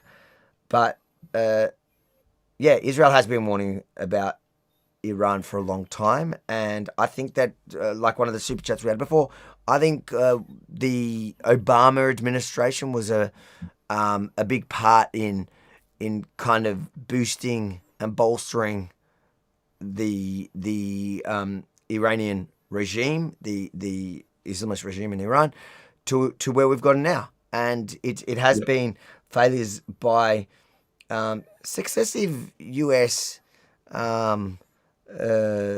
administrations, the Biden administration. Like, if Trump still had it from 2016, he was bankrupting them. They couldn't afford to do anything. Yeah. All right. One last super chat. Kate. This is from Kate. Why do you think DJT left the G7? I see respondents SecDef was going to Situation Room 2. Yes. Secretary of Defense, Pete Hegseth. They're all going to the Situation Room. Yeah, I believe that's what we're getting into now. So let's go watch that video. Thank you, Kate, for the. We're going to answer your question in watching the videos and unpack it a little bit there. Thank you, firstly, to everyone again who has super chatted. You can throw your super chats on mine and Rukshan's YouTube pages, and we will get to all of them throughout the show. But let's go and look at exactly that. Let's look at G7 today in Canada. To that. The G7 used to be the G8. Barack Obama and a person named Trudeau didn't want to have Russia in. And I would say that was a mistake, because I think you wouldn't have a war right now if you had Russia in. And you wouldn't have a war right now if Trump were president 4 years ago. But it didn't work out that way. But it used to be the G8. And now it's, I guess, what's that, 8 years ago, it switched over. They threw Russia out, which I claimed was a very big mistake. Even though I wasn't in politics then, I was very loud about it. It was a mistake in that you spend so much time talking about Russia, and he's no longer at the table. So it makes life more complicated. But you wouldn't have had the war. Other than that, I think we're going to accomplish a lot. I look forward to that. So that's not him walking out yet. That's the next story. But interesting. That was an interesting comment for sure. Very interesting. And the way they just, Mark Carney there just takes it, and it's an attack on his predecessor, his ally, his friend, Justin Trudeau, over kicking Russia out, which is not the Israel-Iran conflict, but it's the same idea. It's failed policy, stupidity in diplomacy that cause and effect. And I think that's true. I think that they... Well, I think he's just saying that, Trump is saying he would do diplomacy in a different way. So people who are concerned about his relationship with, Putin and all these kind of things, I think he's just saying very openly there, my approach is different. Like, these guys all around me, they're facing these troubles today, but they don't want Putin at the table in terms of being able to, be a part of that discussion, this kind of world that we live in. Whereas Trump is more amicable to even people that he doesn't like personally, their views and the things that they're doing. He disagrees with, like you've seen him try to talk to Kim Jong-un and all these kind of things. He is willing to have discussions with them and have them at the table when the time suits. And that's why, again, I think we don't need to worry about this World War III scenario that people keep throwing out there. Trump really does have the measure of Putin and Xi as far as it pertains to wider global conflicts. Maybe not being able to solve, the Ukraine issue like he said he would straight away. He struggled with that. I give people the criticism that they give Trump around that issue because he did talk a big game around being able to solve that issue, and he's found it very difficult with both Zelensky and Putin to come to a compromise. So, he's not always going to get his way when it comes to those conflicts that involve those particular countries. But as far as it includes them becoming a problem for the rest of us and, being involved in these kind of, issues in Iran and things like this, I think he's got the measure of them. That's my personal opinion. And, that's why it's good that Trump is in the room as a leader, because if it was Biden in that room right now and all these things were going down, it'll be the other guys. It'll be Macron. It'll be like Keir Starmer, Mark Carney, and whoever else is in there. They would be the people that are calling the shots right now on what's happening in the world. And we have seen how disastrous that can be during the time of Biden. There's a super chat for you, Rukshan. This is from Borinican, the first tribe of England. Gold's up, you get a share. Thanks, mate. $50, that's pretty generous. Thanks, mate. Gold's gone up, I'm glad. That is very generous. Well done. Thank you for all the support, guys, in the super chats. And if your gold has gone up, $50 will do. 100%. Well done. Thanks, mate. I appreciate it. So, speaking of the G7, this was to the super chat somebody gave before. Well, let's just get into this story. The man everyone was waiting for. It's beautiful, I know. Donald Trump arriving in Canada with the Middle East in chaos and a string of world leaders hoping for his ear. I think we all recognize that turning point where the world looks to this table for leadership. But President Trump was swiftly turning around, flying back to Washington, D.C. barely 24 hours after touching down. A White House spokeswoman saying President Trump had a great day at the G7, but because of what's going on in the Middle East, he'll be leaving tonight after dinner with heads of state.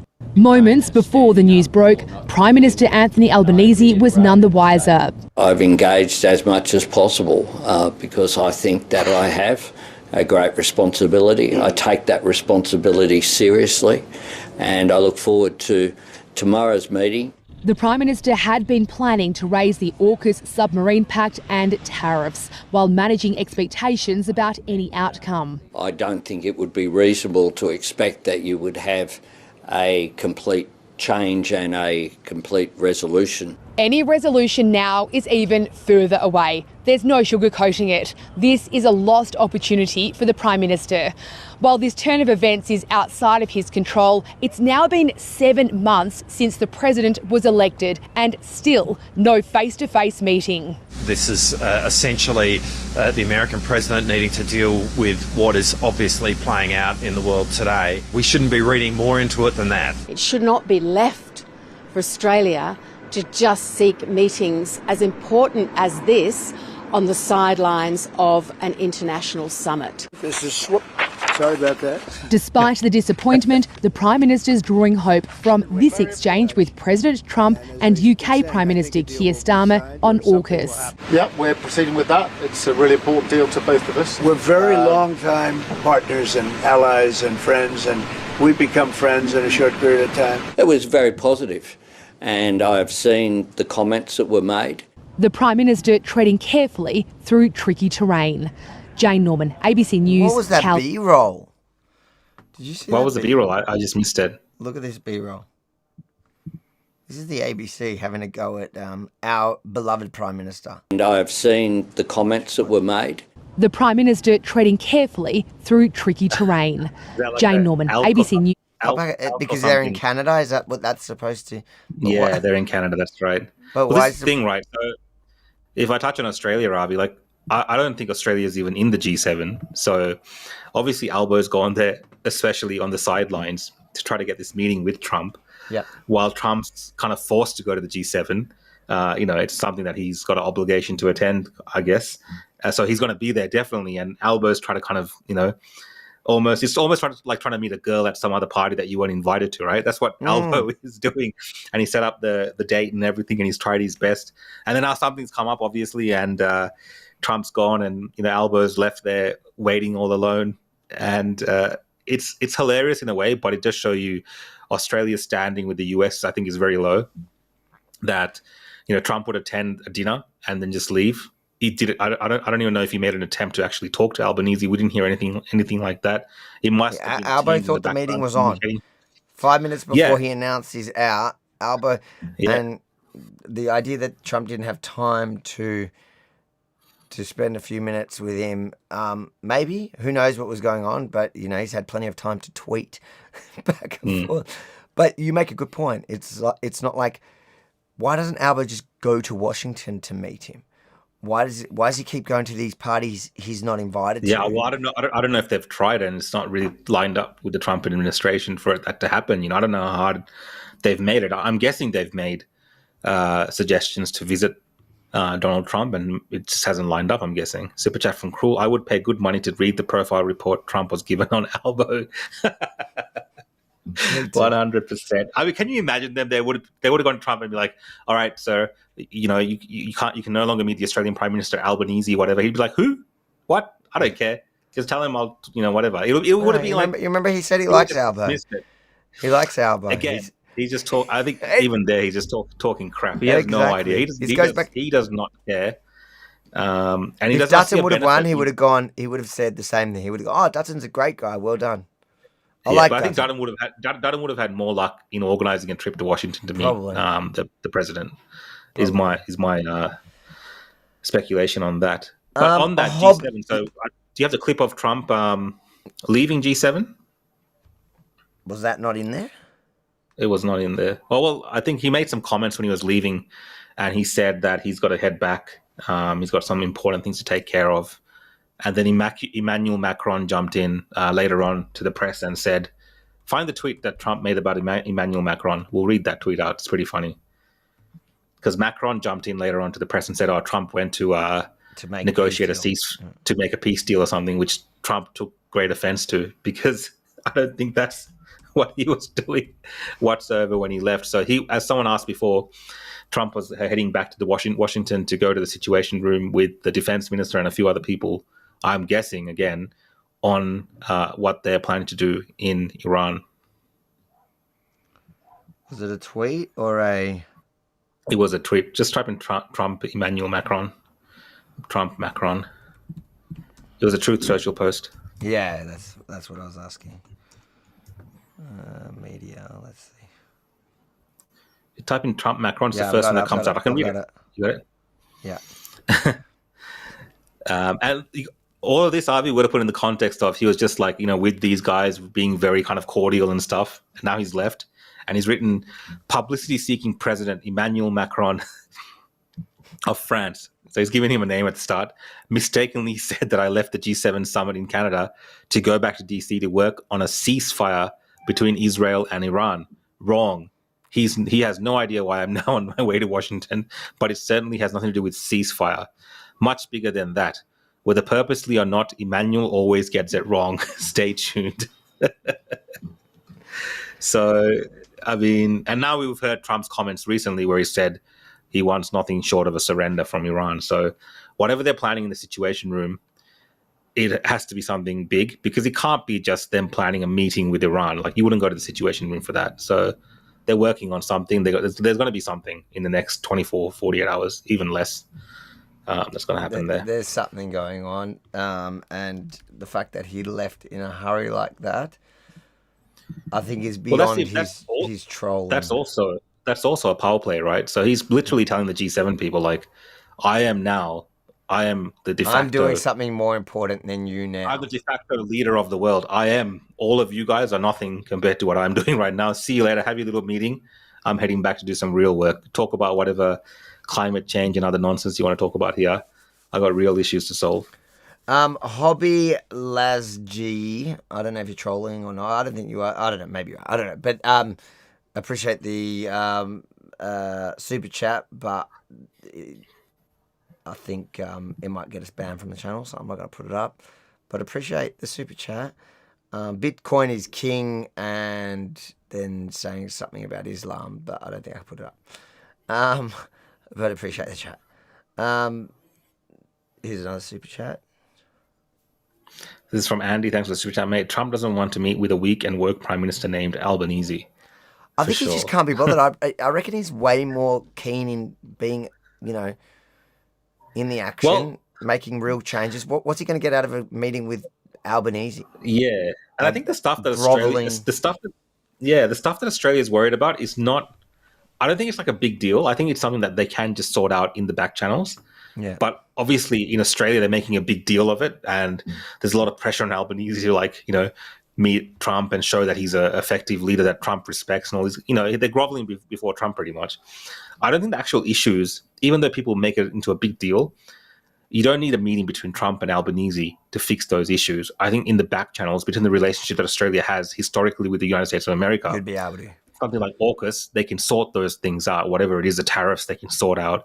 It doesn't take a meeting between Trump and Albanese. It's all just theater. And Albanese just wants to kind of be the guy that, he met Trump. He can come out and be like, yeah, I met him. Now it's like a big deal for him because domestically, when Albanese comes back, obviously the Liberals are going to go after him. All the media is going to go after him. They're just going to keep talking about how Trump turned his back to him and how ineffective he is. So it's a problem for him, I think, and he'll be even more desperate now.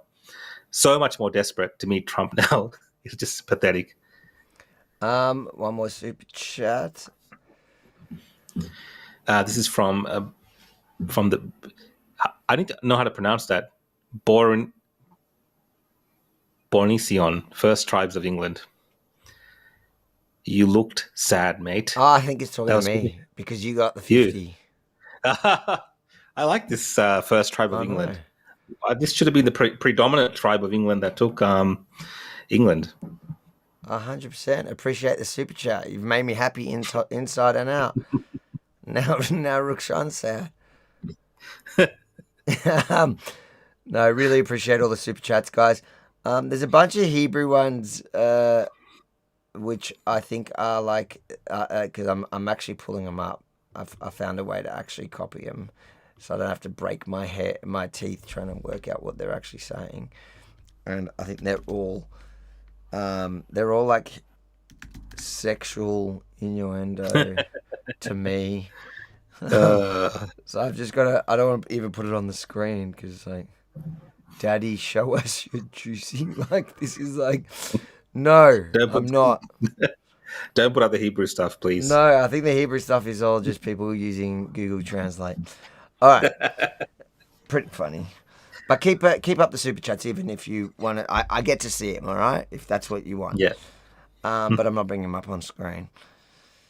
All right, but real super chats, bring them up, and we will read all of them. Let's now. So obviously, this is one of the super chats we're talking about. Tucker Carlson made big news today. Trump first was asked about him because obviously Tucker has been essentially condemning Trump's handling of the Iran-Israel thing and just the foreign policy in general. It's been escalating over time. To be honest, anyone who kind of is paying real attention and understands nuance can see the road that Tucker has been going over several months. It's been surprising to me that Trump... I think that's what's been shocking to a lot of people is like why Trump hasn't distanced himself earlier. But today, I guess, was the final straw for Trump being, talked down to by somebody like Tucker Carlson, who, for many reasons, we'll get into that in a minute, is like the last person who should be talking about anyone's worldview, because his worldview has been particularly fluid, let's just say. But we'll get to that in a minute. Let's watch what Trump said in response to Tucker today. Carlson criticizing you, saying... One second, let's turn it up a bit. I've got these new things where I can turn up the soft ones and...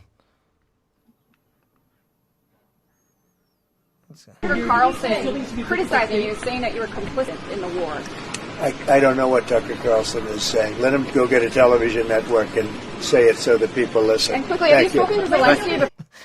It's pretty. I mean, he took a bit of a bit of a jab at him. I mean, it was a bit of a low blow from Trump, but that's not beyond him. We saw him with his relationship with Elon. He took a blow at Elon as well. So it's not beyond Trump to do that.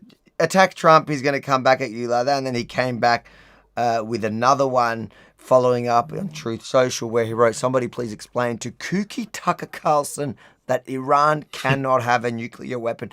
When Trump starts giving you names, you're in a bit of trouble. That's it, yeah. But kooky is the equivalent of the cooker in Australia, I guess. It's something similar to that. So yeah, it's pretty mean. So, like, if you look at somebody like Tucker Carlson, that's what I was kind of hinting at a minute ago. If you look at the history of Tucker Carlson, if you look at Tucker Carlson talking about the exact same things he's talking about now, he used to mock people like himself.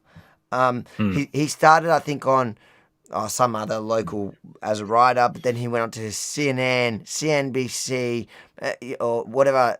I think it was CNBC. Then he moved on to, I think there might have been another left-wing station. Then he went on to Fox News. Then he started his own thing. And there's like this fluid kind of politics he's had. Are you going to argue that he just changed, he started off left-wing and just changed slowly. So the problem I have with that is like when somebody changes their perspective on so fundamentally and actually argues against themselves, because I think, let's look here, right? I mean, is there a video of that? Because I've seen a few compilations. Yeah, so I want to see old Tucker. Let's see if I can find it quickly, because I've seen good videos. Let's just see. But it's true what you say. Like, Tucker's someone that I immensely respected at a certain point. I think the best of Tucker was that kind of his late term at Fox, towards the end of Fox. Yes. And just when he started out his new thing, and I don't know what's happened in between that time for his relationship, especially with Trump, to sour at this point. Now people are saying, well, Tucker's telling the truth. He's just like saying it how it is, and all this kind of stuff. But the problem there is, like you said, Avi, what you're talking about there is the inconsistencies in the way that he delivers these messages. He almost comes across as, I'll play the video. Yeah, it's somebody that comes across like he's always speaking to garner an audience. He doesn't actually believe, even in the end of Fox, like, remember what he got sued for, and like, remember what came out in the legal fight that they had in court with Dominion. With Dominion and everything he was saying about Trump and how much he hated Trump, like the private messages that came out. It's like the guy he's a performer, right? So he's always looking his audience captured, and especially now when he's out on his own and he's on. But look at old Tucker, right? I mean, this is part of the sad thing about Pat Buchanan, as far as I'm concerned. And just to restate, I mean, Pat does raise issues that I think are important. I mean, I think that, the sovereignty of the American military, et cetera, I mean, these are not just crank issues. But unfortunately, Pat Buchanan raises them in a way that I think is discredited. And when attacked, he can always fall back on the line, well, the tiny cabal that controls American politics doesn't like me because I speak truth to power. This is actually, incidentally, almost verbatim what he said the other day, that I offend the plutocracy, that I'm a wanted man by the inside the Beltway people, and in every sense cast himself as a victim who is sort of a Karen Silkwood of politics, someone who's so truthful that he's being hunted down by the conspiracy that runs Washington. I mean, it's all a bit much. Maybe Pat Buchanan just says things that are kind of kooky, and that's why he's being criticized. It's perfectly valid to question America's relationship with Israel. Israel has a lobby. It's perfectly fair, as far as I'm concerned, to beat. Hold on. How funny is that? I didn't even realize. Did you hear that? Yeah. Did you hear how he described who was it, Pat Buchanan or whatever? But did you hear that where he used the word to describe him as kind of kooky? And that's what Trump. That's where. Here, let's just do that again. Conspiracy that runs Washington. I mean, it's all a bit much. Maybe Pat Buchanan just says things that are kind of kooky, and that's why he's being criticized. It's perfectly valid to question America's relationship with Israel. Israel has a lobby. It's perfectly fair, as far as I'm concerned, to beat up on Israel's lobby. But I don't think that's the reason that Buchanan is being labeled an anti-Semite. It's this kind of, as I've said, this relentless bringing up topics related to Judaism. I mean, famously, Pat, always beats up on Goldman Sachs, but never Morgan Stanley. I mean, it's really hard to. There is no point at which Pat Buchanan has held a press conference and said, I really don't like the Jews. I think they're a sinister force in America. But I think, and it took me years to come to this position. I mean, I'm not throwing the term anti-Semite around. But you reach a point when you say, well, gee, here's a guy who has gone out of his way to defend Demjanjuk and other accused Nazi war criminals, who's constantly attacked Israel, who's attacked American Jews for supporting Israel unduly, who's implied that American Jews push America into wars in which non-Jews die. There really is, and again, I'm not hysterical on this subject, but I do believe that there is a pattern with Pat Buchanan of needling the Jews. Is that anti-Semitic? Yeah. I mean, after a while, you conclude it is, in some sense, anti-Semitic. I mean, Pat Buchanan obviously has a lot of personal and affectionate relationships with people who are Jewish. So on a personal level, perhaps he's not, but on a different, maybe thematic level, I think he probably is. I think that people should be allowed to have differing views on immigration. I think people should be allowed to point out the fact that there is an Israeli lobby, and yes, it's powerful, and debate the merits of that, I guess. I don't think there's, strictly speaking, anything wrong with that. But again, I think Pat Buchanan is part of the reason it's so hard to have that conversation, because he discredits it by his presence, because he gives people who watch him carefully the sense that he has another agenda that has to do with personal dislike, and that he believes in conspiracies, and that he believes that the Jews are this sinister, secretly organized force trying to affect American politics. And those aren't discussions I think normal people, sober people, should be having, because I think they're ludicrous. So my point is, when you come from that, and you've thought out the issue, and you've come to this well thought out, informed position on it, which is the complete opposite, the exact thing you're describing. You're insincere. So are you insincere then? Are you insincere now? Or are you insincere at both points? Or did you go, this journey, the way I look at it with somebody like Tucker Carlson, is like, he was this guy that wore a bow tie and used to point out these obvious things. And it's that description of Pat Buchanan that he's making is exactly about him now. Like, he doesn't come out and say anti-Semitic stuff. It's very nuanced. It's the people that he brings on and the things that they're saying.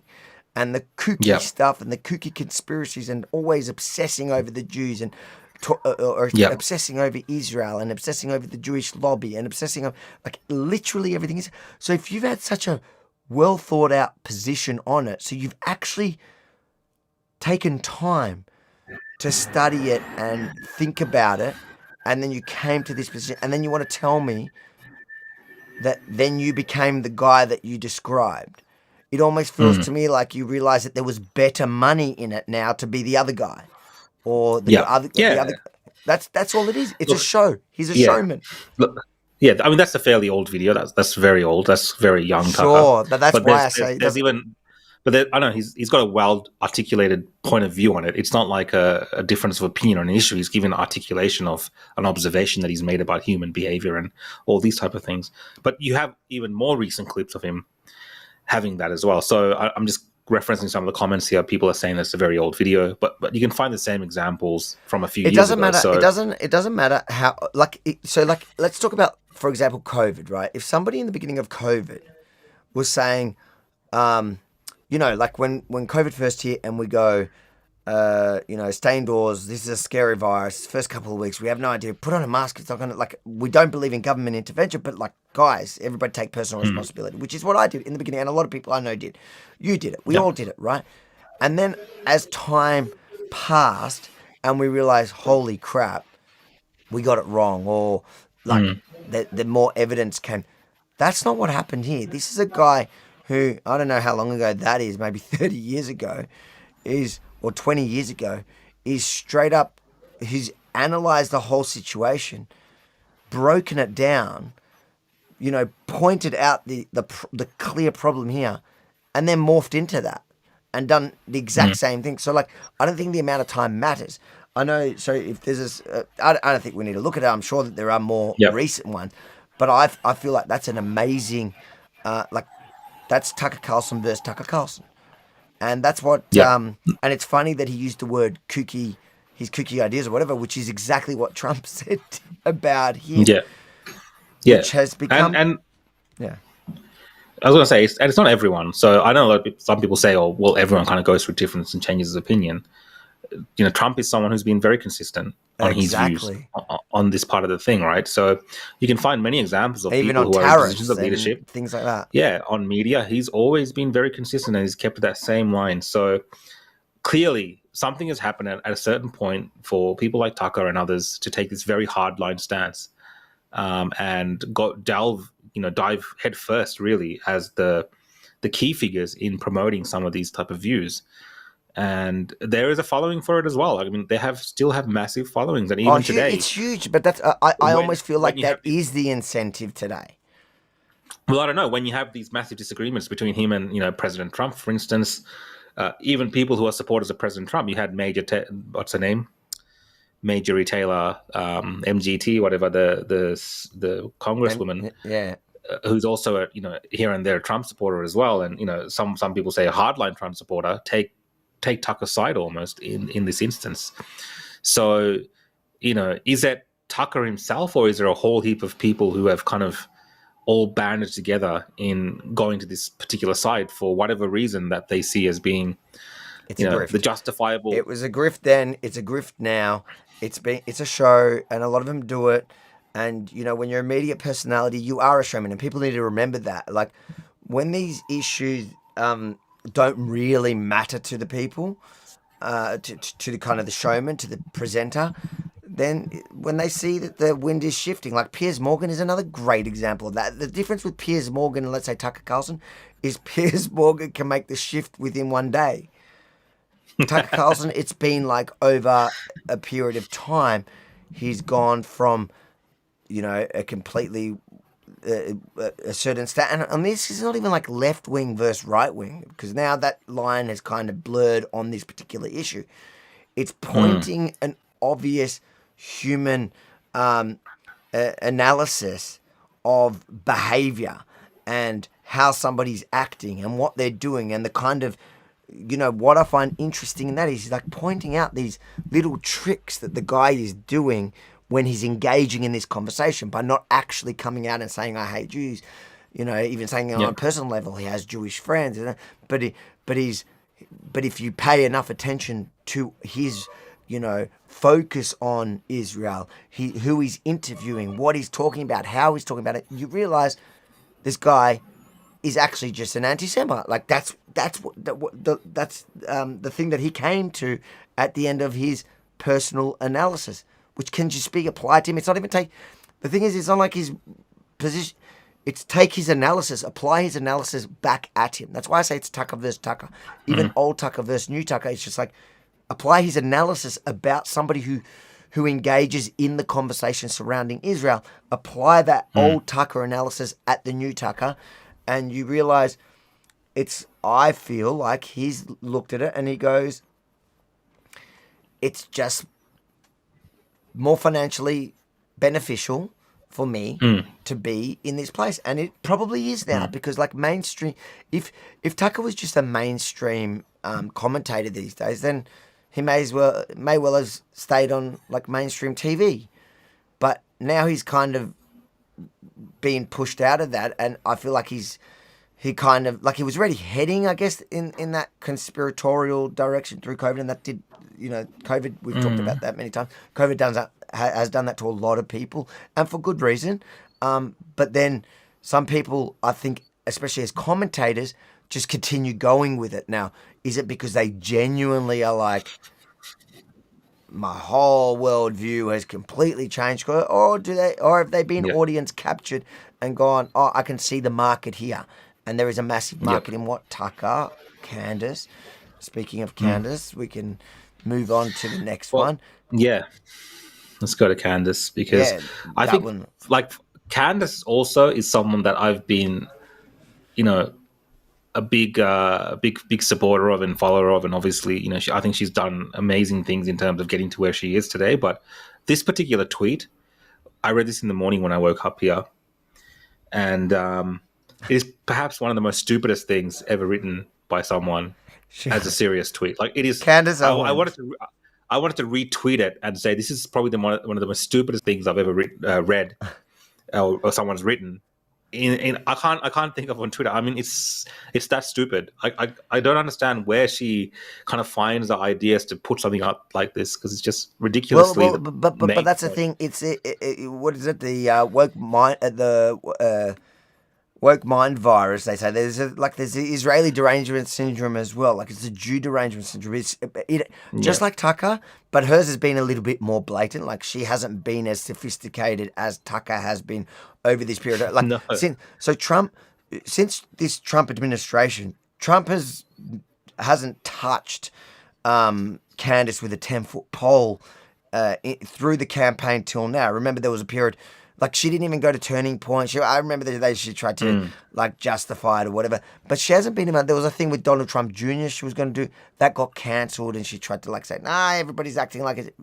Dude, she used to be in the inner circle. She did the last administration, did one of the last interviews and people were mocking her at the time because she didn't even ask Trump the hard questions about COVID and the vaccine at the time when she was because she was like a fangirl.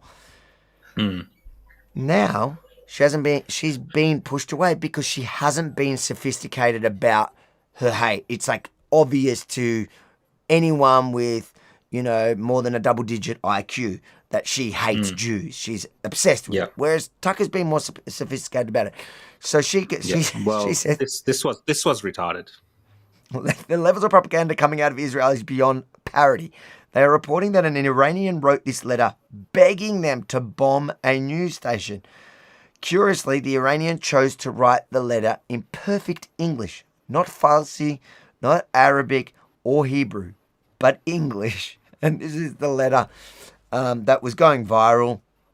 That, that's obviously an Iranian thing, because otherwise that would have been called out straight away. And all the Iranian accounts were saying it was legit. So Israel, please target Ali Khamenei and the Islamic... Oh, that's the state broadcaster. So is Khamenei, isn't that Khamenei? That's the boss. Anyways, but then they've done some hashtag in what looks like Farsi. That's not Arabic. You still there, or have we lost you? Nah, I'm here. I'll come back. Can you hear me? You've gone full black on us again. There you go. So I've seen a lot of the responses, especially from the Persian ex, just mocking her for the fact that you say, "What do you think? We can't speak people can't speak English." Also, they can't speak Hebrew. Forget about that, Avi. If you are trying to make a point to the world, to the rest of the world as well, because obviously when you're trying to being an activist in Iran, for instance, and you're trying to get your message out to the world. And if you know English, well, it makes perfect sense to do it in English because most of the world can read and understand English themselves. Yeah. I mean, come on. Of course it's going to be done in English. And this whole notion of I don't know how she views Iran. I know it's got its own problems and stuff, but like you said, it's a very highly educated, sophisticated society. Besides the regime and the oppression, it is a society that's high on education, and they're trying to build a nuclear weapon, for God's sakes. So you don't end up in a society like that without having people who are smart and able to read English and participate in the English language. It's just insane for someone first to just think that Persians or people in Iran can't speak English is crazy, for one. Now, I spend a lot of time listening to these kind of Persian activists and stuff. They find a way to get online, and they speak perfect English that's understandable like anyone else would. And I am not at least a bit surprised that they're writing in English. Why wouldn't a commentator in the West find this to be the one issue that they've written in English? It's just ridiculous. It's just so stupid and petty. It's because of that Israel derangement syndrome. It is that obsession with Israel. You every post she finds, she's trying to the craziest shit over the last 2 years. She somehow tied it to Israel. And the most telling thing to me in the last week is that there was that horrific attack in Nigeria where she says her biggest problem with Israel is the way that they treat Christians, even though Christians are safer in Israel than any Middle Eastern country. It's the only place in the Middle East where they've actually grown as a population since 1948. they're treated well. Yes, there are some bad eggs, but Christians are treated. My officer in the army was a Christian, so Christians have all the same rights as Jews in Israel. Now but she falsely accuses Israel of badly treating it. Christians. That's why she has this whole campaign against Jews or against Israel. But then when 200 Christians are butchered in Nigeria, she doesn't say a word. Yeah. So Silence. this also got, and then it's funny. It's like, so if they write it in Farsi, it's going to be just to Persians. They're trying to get it beyond Persians. Israelis don't read Persian, and the rest of the world certainly doesn't. Arabic, well, they're not Arabs. Why would they be writing in Arabic? They don't probably even know half. Most of them probably don't even speak Arabic. Why would they write in Arabic? Hebrew, they definitely don't speak Hebrew either in Iran. I mean, you're having trouble reading Hebrew on the stream, and you're an Israeli. Exactly. Jewish. Exactly. So English is the most sensible thing that anyone would write. And the giveaway that it's actually from them is firstly the handwriting. That's an adult that's written like that, which is kind of but also just the hashtag. Like, it's clearly an Iranian, and the street. Like, if it really wasn't genuinely from Iran, people would have said that. It's definitely Iran. I think no one's questioning that. No one's questioning that. And all the Persian accounts. Propaganda. Anyways, but that's what when I was listening to, because within the Persian diaspora, people who are obviously, there's I think 9 million people, Persians, Iranians, whatever, living outside of Iran. It's a big population, and a lot of them, when they talk about this issue, I mean, they take great offense at the state broadcaster there. They hold them as equally responsible for some of the horrific things that have happened in that country as the regime. You are talking about state-sponsored terrorism via the news service. I mean, they just literally, we complain about the ABC here, but these guys are literally broadcasting people getting executed. Because confessions. The state broadcaster there is literally 100% controlled by the state. There's no separation. Like here, the ABC, to a degree, is our problem with the ABC is different. Like, I just don't think we should. I don't actually think that they're controlled directly by the state. I think that we shouldn't have to pay it as taxpayers because they are just left-wing activists, and I don't feel like I should have to pay for that. In Iran, the state broadcaster and any authoritarian regime, the state broadcaster works for the state, and if you have any other opinion on that, you say the wrong thing, the best that's going to happen is you get fired. The worst is jail or death. Yeah, and so we did have yesterday that footage. I don't know if you can bring that up, but the bombing of the news station itself. Yeah, I'll bring it up. There's a couple of super chats on let's do the super chats. I'll bring that up and we'll continue. I've got a bit more on this. Let's just read these ones. Truth and love. Thanks to super chat. Free Persia, free Kurdistan, and free Israel. The future of the Middle East. I did see some Kurdistan individuals. I'm not sure if they're in Iran side or not, but they were protesting or at least supporting. Kurds would be supportive of who? Kurds are supportive of Israel.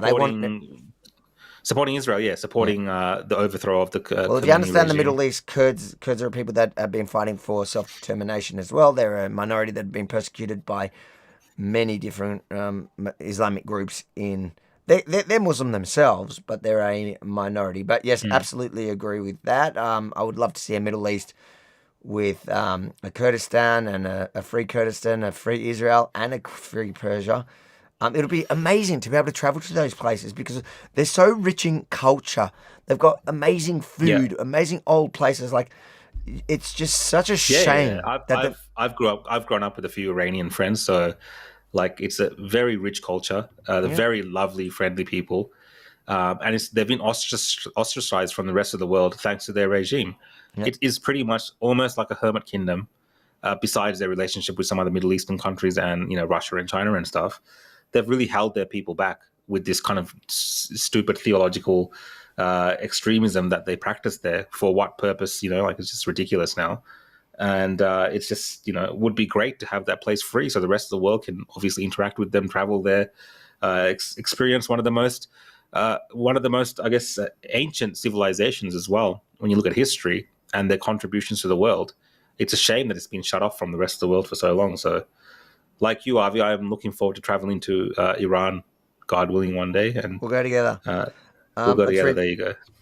Abby King, welcome, Abby. Good to see you on the chats. Abby, thanks for the super chat. Perhaps there's a few notable people that endorse Trump and feel as though they deserve a personal shout out by Trump or some form of payment for it and aren't getting it. Well, I think Tucker, all these guys, Trump really treats them well. He brings them into the White House. He has special meetings with them. He talks very nicely about them. But some of them just can't help, I guess, spit in his face, really. That's the best way I can term it. Yeah. They just can't help it sometimes. When it becomes such when it's one of these contentious issues, they don't want to trust the guy. They're always like, oh, he should do it this way. And it's fine to get advice and things. I feel like... No, it's fine to get advice. It's fine to get advice. I think Trump needs to have other people around him telling him their personal views and things. But if you knew Trump from the start, you would know that, like you said earlier in the show, Avi, this has always been his position. So he's always talked about this position. So what are you guys talking about today? And they know that. And Tucker knows that. Candace knows that. They all know that. They're timing it, trying to... they're grifting at this time. And they're trying to say... And the way that they do that, they go, look, I love Trump. I just think he's wrong about this now. And I think they'll argue that he campaigned against war. He did. He said, no new foreign wars. Well, firstly, he hasn't actually gone in on this war physically, that America hasn't done anything. But he also said peace through strength. He also has said Iran cannot get a nuclear weapon. We have 16 minutes of different times over years of him saying that. And so there's actually no conflicting thing here. He's actually... The thing is, when somebody like Tucker Carlson and Candace Owens, who are so inconsistent with their... historically inconsistent with their political stances on stuff, then turning around and saying that Trump is not sticking to his word, when he's the only one out of all of you that has ever stuck on his word. You just don't like that part of the word, or you just feel like you can make something off the back of what he's doing by criticizing him. So you're actually capitalizing off it, and then tomorrow you're going to act like you're best mates with him again to try to get into the inner circle. Candace, I think, is a bit different because she got pushed out of that inner circle, a long time ago, before the election. Yeah. And both Candace and Tucker have really, over the last few months especially, used Iran and the grandeur of this kind of Iranian regime and what they can do, and as this kind of warning to not do anything in that region, for Israel to back down and so on. So I think that's all kind of falling apart at the moment. So possibly trying to save face there as well. Midget Michigan Gay Warlord, Warworld. Great name. Thanks for the super chat. Tommy Tucker Carlson, mad geeked for real. What a schmuck. There you go. We'll take that as a comment. Thank you for the super chat. I know that one was making a few rude comments that I couldn't bring up, so I appreciate you bringing on a comment that I can read. Here's one that we can read, and I actually kind of agree with this too. Thanks, mate, again. Why not talk about the Assyrians? They are our bros. Agreed. Yeah, I mean, they've copped it the hardest, I think. I do agree. I think the Assyrians, and they are one of the most ancient people. They are. They're written in the Old Testament. They talk about the Assyrians. Yeah. The Assyrians are much older civilization than many of the Middle East and the Arab nations or peoples or groups, whatever. So absolutely, I think the Assyrians are often forgotten. Again, while you're here, don't forget the Assyrians, Avi. They are our bros. I agree. I am not forgetting the Assyrians. I do love my Assyrian brothers. God. All right, so continuing on from that, looking at... Because this is not the first time Candace behaves like that. Candace has a history of this, and this is much more recent. This is only 2020, all right? So, yeah, you want to complain about Tucker being old. You say that there's newer stuff. I'm sure there's way newer stuff of Tucker. I just picked one I feel is Tucker versus Tucker. This is Candace Owens in 2020, and she's pointing out Iran has murdered 63 Canadian citizens in the missile attack and now legitimately attempting to destroy the evidence, contain the black box, and blame the West. Shame on every single one of you leftist sociopaths that spent the last 2 weeks defending this abhorrent regime. This is only 5 years ago. Yeah. What happened in that 5 years that this abhorrent regime is suddenly who she's fighting for against Israel. And you saw how she called them all. Yeah, I vaguely remember her making fun of Jordan Peterson recently for calling people psychopaths and sociopaths, and who I think so. politically disagree with her. That's exactly what she did. She is the most unself-aware person. All she does, or she doesn't care, because there are so many people that are willing to blindly follow you if you're saying what they want to hear today. Like, you know, we've also talked about this. Like, imagine I came out as an ex-Israeli soldier, as you know, with Israeli fella, and then started bashing on Israel. I would become the biggest account on all platforms quickly, because it is the easiest grift. If I turned on Avi Yemeni and started being, I would subscribe to you. Super chat now if you would support Rukshan. I was blinded by the Mossad and Navi, and it was just too good, so I couldn't, and now I've seen the light. So therefore, all Jews are bad or whatever. If I was doing that, of course, it'd be very different. And early on, Avi, I realized that there is this great pressure that falls on people who are doing commentary and news around, especially Israel and Palestine, because when it all first started, the amount of messages that I got in my inbox, trying to shape and form my views from both sides, and then from one side, from the Palestinian side, I guess, and from Muslims and Arabs, whatever, and then how it over time, in a couple of days, morphed into like threats. Like the more I kind of didn't go down the path that they wanted me to go down, morphed into threats, then morphed into threats about there's going to be hits out on you, and there's already hits out on Avi, whatever. Like you want to be in that. Maybe think twice about what you're saying, or at least don't talk about it. It was like literally like, don't talk about it. Like, that's how it is. So I think a lot of people fall to the pressure of that and don't want to have, opinions, so they don't get involved, or they just go down the easy path, because there is an easy path in this whole issue where it's just bashing Jews. Like, people just do it. Like, it's just like, it feels like it's just easy for a commentator to just do that. And it's like, there's no critical thinking there. No one's looking into you. Like what we're doing to Candace right now. If you look at her history, she's all over the place. So, mate, and nobody's going to attack you walking down the street. You don't have to look over your shoulder. There's no problem. There's no groups of Jews or pro-Israel that are running around attacking or threatening like this, where it turns dangerous and violent. We're seeing people around the world getting attacked, shot, killed, just for having the wrong opinion here. So, and ironically, the right. It's very real. It's true.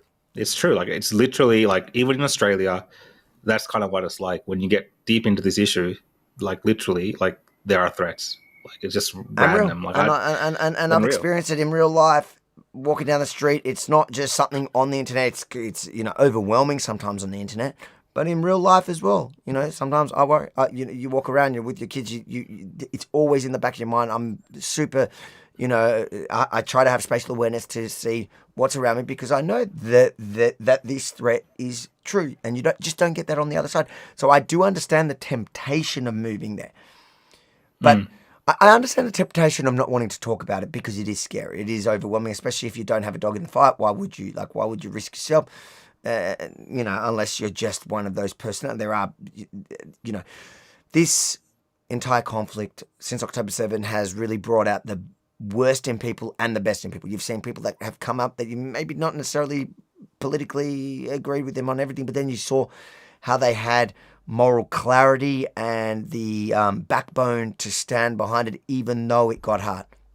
And then you saw people that just went silent, that'll come and tell me, like, I agree with you. I just don't want, I've got a life here. I don't want to ruin that. And then you saw people going the complete opposite, like Candace. Like, even look at Candace. There's another video here. This is Candace from a few years ago as well, right? Let me ask you something. So you're a proud Muslim. You're very, very proud of your faith. Absolutely. And you're also unapologetically pro-Israel. Absolutely. And some people go, whoa, how does that happen? Because we see usually the narrative, especially when you're talking about the Middle East, it seems that all of the blame, they always want to blame Israel, no matter what. The strangest things, anything could happen. It could not rain for 3 days, and it's curse Israel, the Israel state, the IDF. They've brought about all of this. Where does that stem from? And how have you been able to separate yourself from that narrative? And I say narrative because you've been clear that this is not the way actually the majority of Muslims in the West feel, but because we have people that are in power that are using their voice to put this narrative out there, it's become worse and it's become uglier. Let me ask you something. So you are the framing of the question. That's a classic example of Candace. And how do you go from that to being exactly what she describes? So it's a bit like the Tucker one, and I accept the Tucker one's older, but you can find more recent ones if you want to. That shift from there to there. It's not like I understand when Tucker says, I supported the Iraq war and I got that wrong. Right? But it's not the same. Yeah. It's with Tucker particularly, I do think it's the same. I do think he supported the Iraq war because the channel that he was working for, that they supported, and it was just a grift. Like, this is a grift for him, but I can understand that as an argument that maybe in hindsight, you formed a different opinion about it, because that's what hindsight does, especially with wars like this, like those. But to turn around and literally become the thing that you're describing, so you've thought it through, you've already had all the information there. It's not like new information has come to light that you've known it, you've picked a problem, you've gone. There are all these people that just blame Jews and Israel for everything. And then you 5-10 years later, you turn into that person that you were describing that blames Jews and Israel for everything. He's clearly just a grift. Yeah, she's kind of like a meme now, really. If you're paying attention, you can't take a lot of things seriously, unfortunately. And there's other ones. Let's look at, it's funny because he literally, comic Dave Smith, somebody who is he built, he's meant to be a comedian that nobody would have seen before his whole grift of being a Jew. Never heard of him. No one heard of him until he started being the Jew that spoke out about Israel. And so today he called for Trump to be impeached, right? And that's the big story because he supported Trump. But our friend Nathan? Nathan, Milk Bar TV. Yeah, Milk Bar TV. So shout out to Milk Bar TV. Made a quick video, as he does, which is always so good, his videos, because he pulls up people in their own words, and often Candace and people like that make it into it because they just contradict each other themselves, or they anyways. Watch this one. He does great videos like this all the time, and you should give him a follow. Go to Milk Bar TV, give him a follow because he deserves it. We often air his work because he does the hard yards. I would be very happy for to see Donald Trump impeached for the illegal, immoral, borderline war of genocide that he's been helping the Saudis conduct in Yemen. Even grading on a curve. He is a war criminal who deserves to be tried and buried under the prison, just right alongside Barack Obama and George W. Bush and John McCain and all the rest of them. Let me just say this real quick. Donald Trump should be in prison for war crimes for what he did to the people of Yemen. How's that for taking on the right? You're just defending your Democratic president. Good. I actually stand on principle. Lockdowns and keeping Fauci on the job and Yemen and Israel and Iran, and there's just like the government spending, and there's just a lot of them that it's like I just kind of can't forgive him for, but I think I might vote for Trump. Yeah, Donald Trump, listen, man, I supported him this last year. I apologize for doing so. It was a bad calculation. At the time, it seemed like the right one, but he should be impeached and removed for this one. And the difference with him is he acted like he was... Breaking news. So apparently massive explosions heard in Tehran just now. Let's see if Al Jazeera's got any music. Before I flip over to that, the difference in him is he was literally he was so anti-Trump then saw the shift with his audience, jumped on it, audience capture, and then today he's gone, oh, I can go back to my old thing. That is the definition of a grifter, somebody that doesn't actually stand by anything. I mean, look, I don't know why people even care about these guys. These guys aren't really obviously the heartland of the MAGA kind of people. They just they think they are. I think they hold way less thing than they really do. Let's see what Al Jazeera the G7 summit. It seems that Donald Trump was quite annoyed by that. I mean, you saw the tweet or the Truth Social post he put out in which he referred to him as a publicity seeker, said he'd got it all wrong and he was aiming for something much bigger. Of course, for much of the night. Instead, give me 2 seconds because they'll probably have it.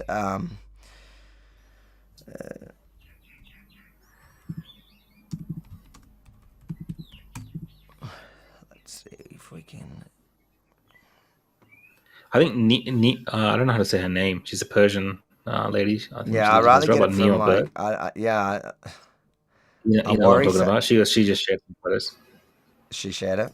I know, there's a lot of old clips and stuff being shared. Exactly. That's why I wait a minute with these ones, especially those accounts, because those accounts often. Bushra something from England. She does a lot of. She's a Pakistani lady. She just shared it like Mossad headquarters being like blown up or something, and it was like literally a video from China, like some incident in China. Yeah, they all do that. They're all recycling these Chinese things. Well, I'm watching the Israeli TV. It doesn't look like there's anything now. We'll take a look later, but we'll see what happens. And it's not only like it's not only names that big names like Tucker Carlson or Candace Owens or now the new. Dave Smith. It's also like ridiculous accounts on X. There's heaps of these kind of faceless accounts. There's this red pill media that is saying, I am an American citizen. Not me. What is that?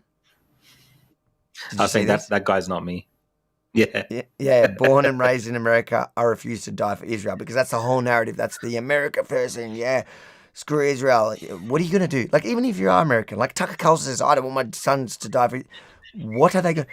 If anything, if Israel doesn't sort out this problem and Iran has a nuke, maybe one day they will die for not Israel, for not letting Israel do what they got to do. But anyway, somebody did the check on it, and it turns out Red Pill's Media X is actually... Abdul Labba 673 Abdul Abbas in Karachi, Pakistan, of an iPhone 11. And you know that thing where they say every accusation is actually a confession, because their whole narrative is that all those pro-Israel accounts are actually just Indian bots. That's their whole that they keep saying. And the funny thing is that I've noticed more and more is that all those, like some of those really big the faceless America First account, they're all actually Pakistani, and there's a lot of that going on. There's a lot of that going on both sides. Yeah, so people might not know this, but there's actually a massive information war campaign that happens between India and Pakistan. So there's this massive industry between both these countries where they try to disparage each other, and especially the Pakistan, for instance, being Muslim majority country. So what happened is when this kind of war kicked off, a lot of these accounts, which had the ability to have these bot farms where they could quickly gain followers and look legitimate, they came up with these like American sounding names or the Inevitable West or whatever. There's like all these different ones, right? Some of it's in the other direction as well. And they just came out of nowhere. A lot of people started following them. They started saying all these kind of like, pro-American or pro this and pro that to get a certain audience. And then when push comes to shove on certain things, you'll see them switch their tone to be like anti-Jew or anti-Muslim, whatever. So it's literally a disinformation and misinformation campaigns within Southeast Asia now being turned towards, obviously the Jew hatred within Pakistan and countries like this is off the scales. I mean, there's people in Pakistan that are saying, let's give a nuke to Iran so they can nuke Israel. So that's kind of the type of individuals you're dealing with. And so they're pretty much trying to turn the world against what Trump must, what Trump has to do by saying it's America first. But really, it's just a bunch of Pakistanis who are using bots to try to change the opinions of Americans. So I think that's what you're trying to allude to, Avi. And speaking of I just want to Pakistanis, background for that. Yeah, so this guy's obviously another. I don't know if he's Pakistani, but he's obviously another retard. He's a Pakistani based in the Pakistani? UK. Yeah, he's Pakistani. This guy's embarrassing. I'm sorry for using that language. Anyone that he gets a lot of engagement, but I don't know how much of it is real. No, they got bot farms. They got bot farms. Yeah, I'll show you something actually that is interesting from our friend Misfit Patriot. He did one today. That was an interesting video that I think more people need to see. Mm-hmm. But he goes, Iran targeting infrastructure and building in Tel Aviv used by Israel to store F-35 jets and submarines. Look at the picture he's showing. I've seen so funny it's from Star Wars. I know, it's a Star Wars destroyer or whatever. The thing is, he just doesn't care because even that gets 20,000 likes, 3.5 million views. He's getting paid, and he's creating this narrative that Israel is the evil one. It doesn't even have to be true.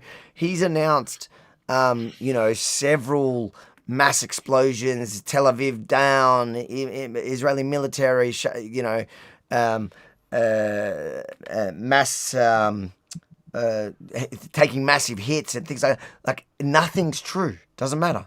Yeah. Doesn't matter. It's like the narrative. Yeah, they just say anything. And then when Syria falls, these people, when something happens, it completely goes against the narrative that they can't argue. Like when Iran falls, it's going to be some other crazy cope. I wouldn't mind. I'll show you this video. I don't know. Did you see Misfit Patriot today? He did a good one on. No, I haven't seen this yet. I'll play it now. It's good. He swears a bit in it, so that's just what he does. I've shared it today, so I'll pull it up quickly, just because I think it's worth it, because it shows you what some of them are doing in order to look. But yeah, while you're looking for that, there has been really lots of funny memes of, like someone mentioned the Death Star, all types of Star Wars pictures that people are putting up now saying, oh, look what they just shot down, as a joke. Good morning, Internet. All right. Yeah. Good morning, Internet. All right, so if I were to tell you that there's an account on the Internet who's anti-Israel or anti-Zionist, and this is their growth rate, who do you think I'm talking about? Yeah, that's Ian Carroll. And he's really upset with me right now because I called him a fucking hypocrite. I actually called him, Dave Smith, Candace Owens, Tucker Carlson, Russell Brand, I called all of them hypocrites, because 200 Christians were slaughtered in their homes overnight in Nigeria. And whenever you hear one of these stories from Africa or fucking Yemen or fucking anywhere that isn't filled with Jews, these motherfuckers are quiet as a church mouse. But look, I said, hey, the only time they care about civilians is when Jews fight back against terrorists. And then this is Ian's response right here. Because we aren't getting dragged into war with Nigeria, dumbass. Yeah, but I thought it was about the dead kids. I thought it was about the dead kids. That's what I'm saying. If you look at any of these people's accounts, they're always just talking about how evil and immoral Israel, because the dead kids. I didn't realize that according to Ian, it's really just because he's a pussy. And I don't know, is he even old enough to get drafted? Why do you give a fuck? But no. It's not about the dead kids anymore.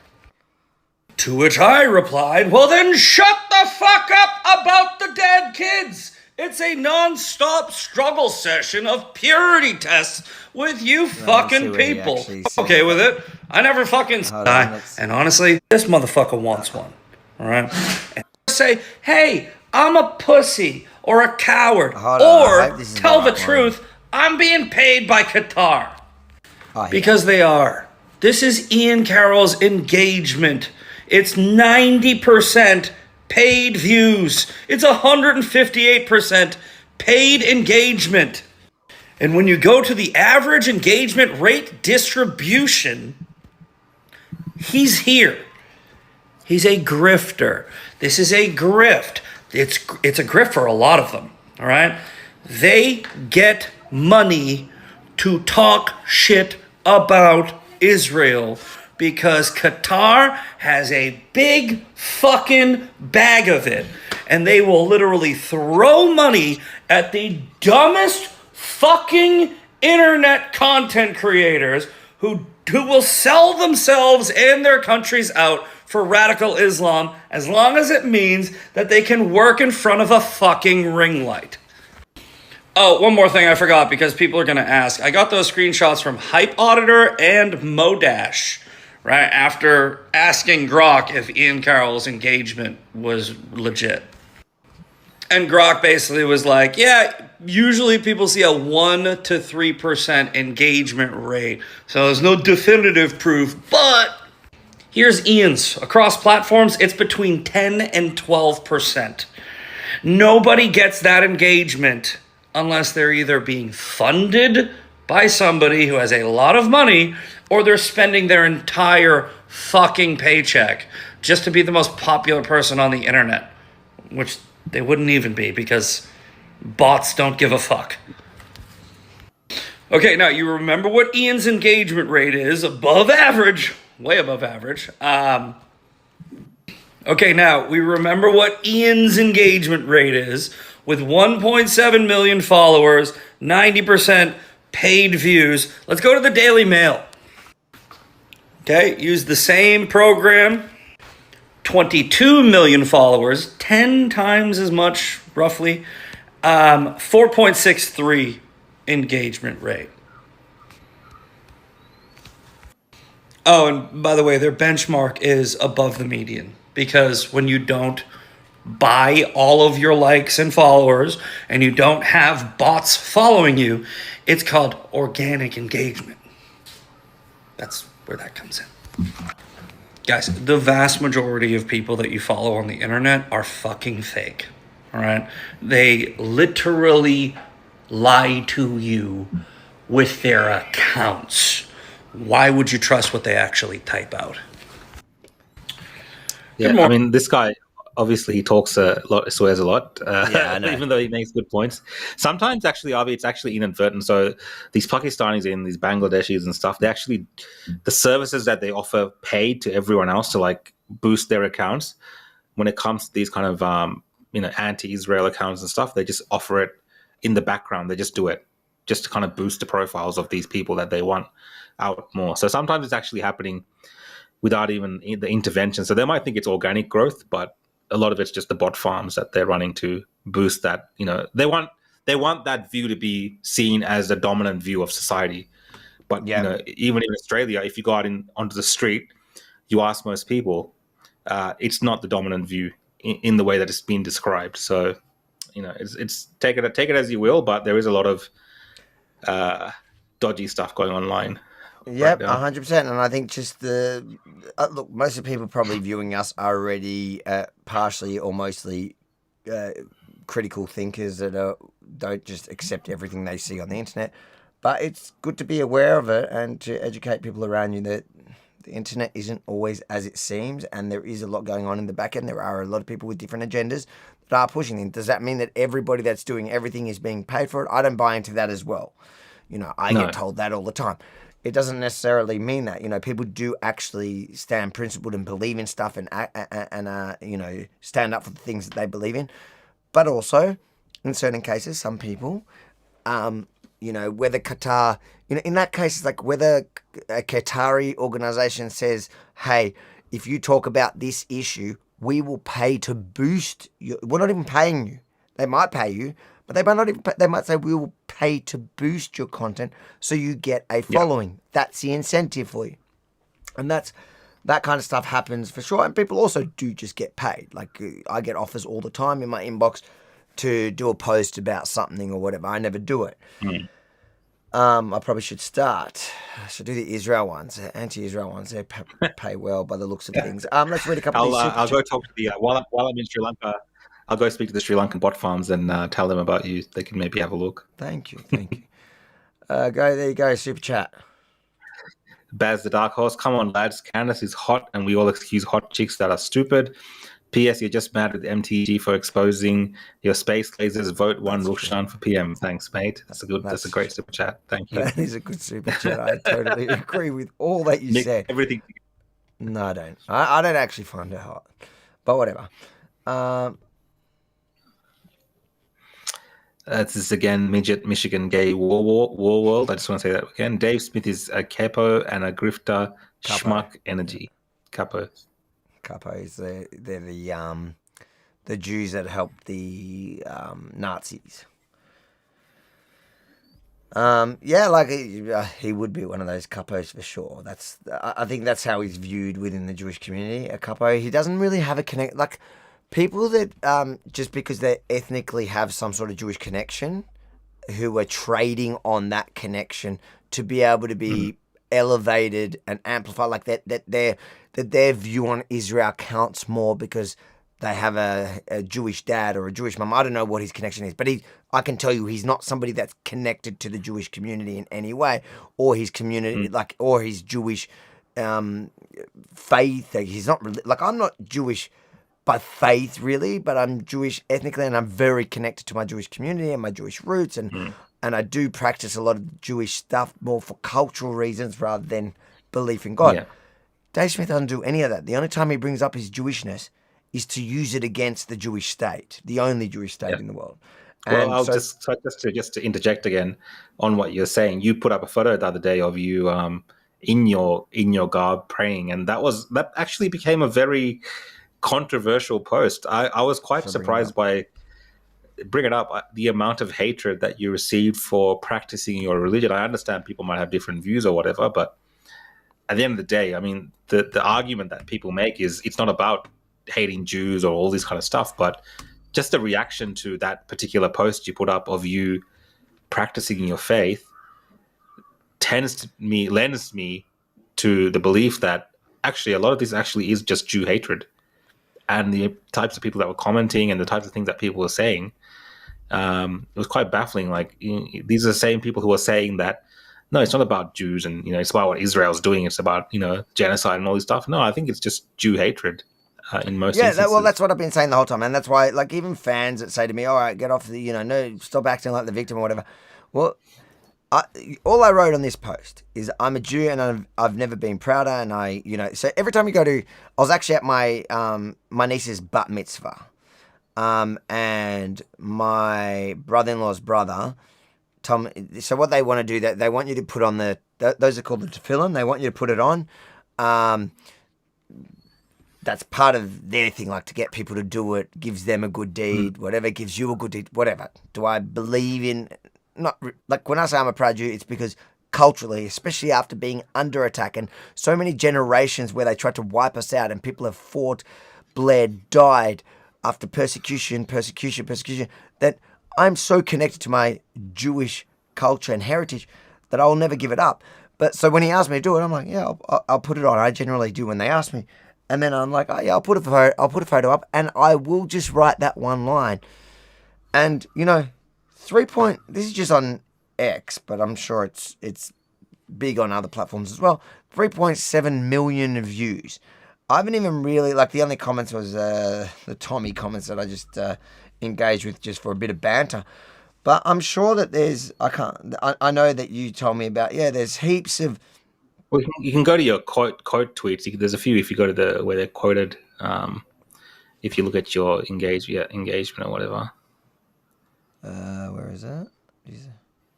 View post engagements, quotes, but you've got it. So Jesus is Lord. Of what? It's all hate. The quote tweets. You're right. The actual comments are mostly all right, or a lot of them are, but they're all. Every single one of them, make it 110. Like, it's all just hate against Jews. And what have I said in there? I'm Jew and I've never been prouder. That's like saying I'm a Christian and I've never been prouder. How is that? How do people that are sitting on the fence right now, that are watching this and thinking like the Jews are just overstating, or they're whinging about this like wave of Jew hatred that has been normalized? Just go look at the quotes of this tweet. And what I wrote, I'm a Jew and I've never been proud of it. You should be proud of whatever you are. Whatever you are, you should be proud of it. All of them. All these quote tweets, you're right. I did not even see that. That's what the haters do. But the actual, the practice of what you're doing is something from the Old Testament. So yeah, that's funny. I know, but misunderstanding. There's no real Christians that are writing that. Like the Christians, the ones with the cross and the Christ is King thing, we've talked about them many times before. They're not the ones sharing a tweet about somebody saying they're a proud Jew and then spewing hate. It's not the real Christians. Yep. Wayne, thank you for that super chat. Appreciate it. Every dollar counts. Thanks, mate. Cruel intentions. I'm having a chicken schnitzel and baked veg. Not going to share. Stuff you all. Thanks for sharing your dinner menu with us. That actually made me kind of hungry. Do you know where they actually make the best chicken schnitzels? Is in Israel. Actually, kosher chicken, for people who want to know this, the secret is kosher chicken. I don't like kosher meat. Kosher meat's not as good as normal meat. I don't care who says that. Sorry, Rabbi. Your meat sucks. But, that sounded wrong. But kosher chicken schnitzel in Israel is amazing. But any kosher chicken, if you go to the kosher butchers or go to the Jewish areas in Coles or Woolies and get the kosher chickens, it is tasty. It's because it's salty, I think, for the whole process. Like, there's no blood in it and it's salted. It's bloody expensive, but it tastes better. And the chicken schnitzel in Israel tastes amazing. Anyways, thanks for making me hungry. I don't know how we just got onto chicken schnitzel. What are we going to do? We should do a cooking segment of this show. We should do a cooking segment. What was this one? It's another one from the gay war world. Dave Smith, much like Joseph Smith, is a grifter. I don't know who's Joseph Smith. Joseph I don't know, Smith but all I know is that Michigan gay war world got a lot cleaner. A lot of the first comments were all about my genitals in Hebrew, I think. So I think that was the account doing it. Matches the all right. Name. Yeah. Now, okay, there's one video that that's going off topic that I wanted to, I think I'll just jump to that now. Yeah, we'll just jump to that. So there was that story of the, I don't know if we touched on it. Did we touch on it? Because that happen? Did we touch on it last show where they were trying to cross to Gaza, the march to Gaza, and we're making fun of all the... No, we were touching on Greta. That was the end of Greta's saga. So this is the next big activist. So there was a lot of funny stuff happening on, I don't know what day it would have been. It was over the weekend, I think. Where... Yeah.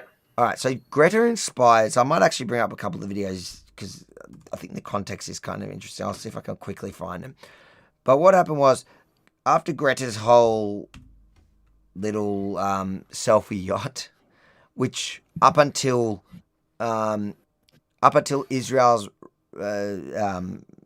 preemptive strikes on Iran was the best media Israel got for a long time, because it became, to anyone who was being honest with themselves and doesn't just hate Jews, it was quite clear that Greta was... And that whole thing was just a narcissistic voyage for clout. So after that, there was activists from around the world. From around the world. So there was like jihadi kind of activists, and then there was leftists who decided to go on a Gaza march. Walk to Gaza. Walk to Gaza from Egypt. So they were landing in Egypt and they were going to walk to Rafah, I think was the plan. Yeah. So through Egypt to Gaza and into Rafah. And boy, did they get a surprise. All right, so let's we'll watch a couple of videos. So there's the first video. This is a feel-good story for the week. Feel-good story to end the night with, yeah. All right. Yeah.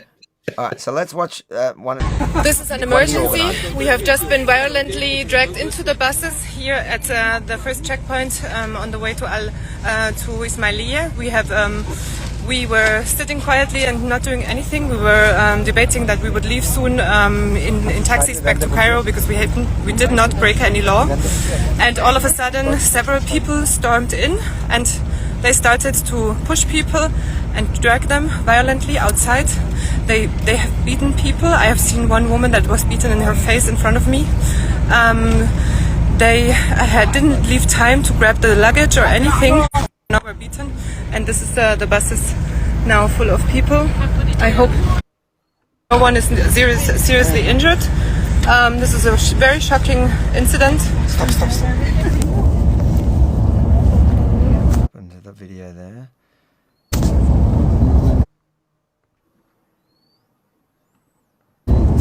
Thank you. This live stream now. We are in danger. This is the. Thank you. So this is one of the Secret Service people that was just walking in here. I have to stop this live stream now. We are in danger. This is an emergency. We need help.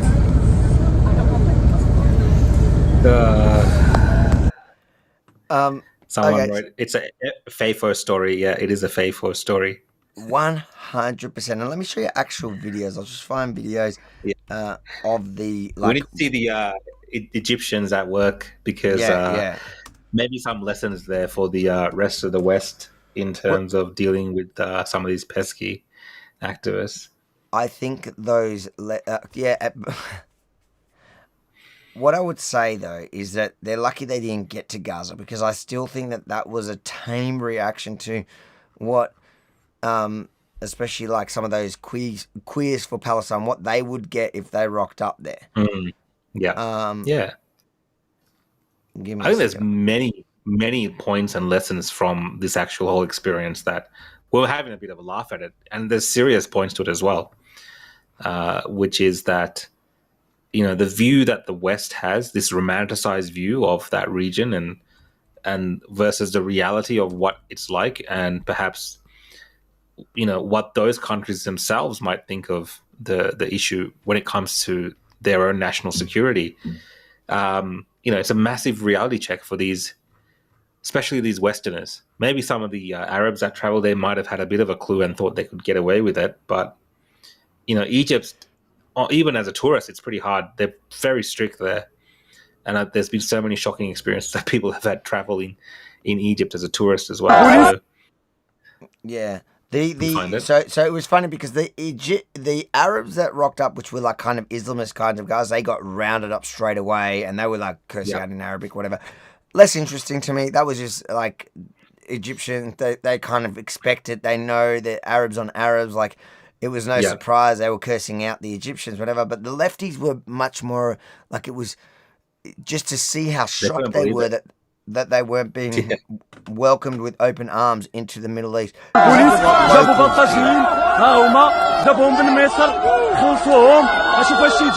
هادو المتعاطف المحافل الطيب شوفوا هذا الشيء يديروا شوفوا هنا بشيوات المراوات شوفوا علينا شوفوا اش يديروا شوفوا القرار كلشي مثالي شوفوا هذا الشيء يديروا جابوهم باش يبقاو. What'd you say?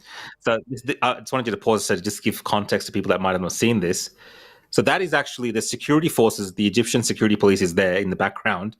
There's an activist there, but they've carte blanche allowed these Egyptian locals, whatever some people are saying, Bedouins or whatever, I don't know, doesn't matter. Egyptian locals, a lot of them young kids, just to come there, take those people's luggage, take water bottles, whatever, and just start throwing it at them and abusing these activists. And then there's other videos of people actually dragging these activists away. Yeah, I'll put one up now. Secret police dragging them into vans and cars and taking them away. I'll show you that. Show all now. that stuff. But yeah, I'll show you now, and then we'll go to that last video that I was trying to get. All the passports confiscated. I mean, this is serious stuff. These people just go there and have no idea of the culture and their values and how they expect their societies to behave, and think they can just impose their Western, way of thinking about all these kind of concepts on those countries, and it's not that. It's not a pretty sight. No, but it's like the biggest. It's like these people are so entitled, and they think that they can. Firstly, it's a lesson like this is who you've been rallying for. You realize this is the culture you've been rallying for against something like Israel. Like if you rocked up to Israel, that would never happen. If you get deported, you'll get deported for security reasons or whatever. But you won't see like the local forces People beating them up. Yeah, beating and like helping locals beat you up and dragging you in the way that you see in the other videos. You'll get like a sandwich, like Greta, water bottles, some feed, some food, and you'll be put onto a flight and sent home. This was something else. Yeah, I'm just gonna find that one video where they're dragging him. And I need you to find the guy that's speaking as well, the Welsh guy. Yeah, I've got that one. That's my last one. That's what we're gonna end with. That's the last one. Yeah, I just want to find the videos. Someone asked which group imported Rukshan. Mate, I am here at the behest of the Australian government, looking for skilled migration through my father. So no one imported me in the way that you're saying, but yeah, it's the country itself. Here we go. Oh, there's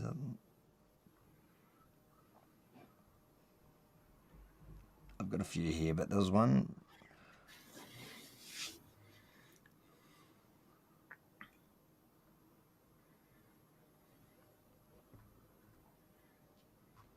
Look, there's one, I think.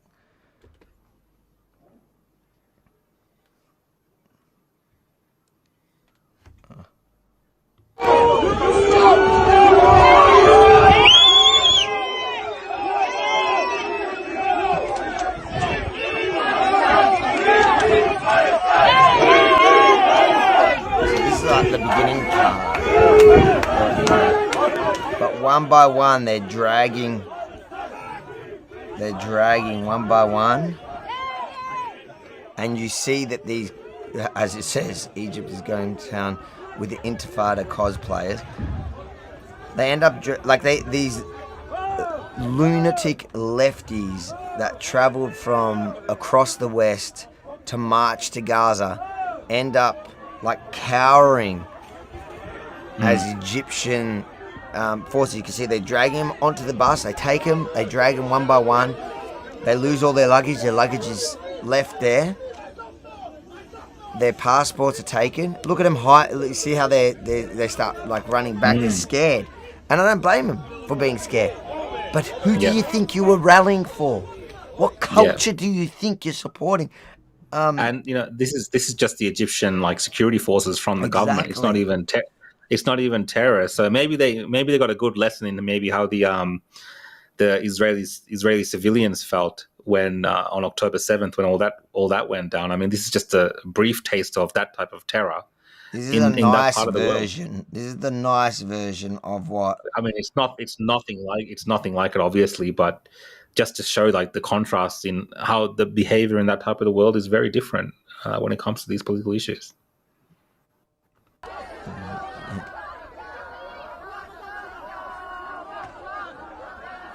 There's video after video. They're grabbing him. They're hitting him.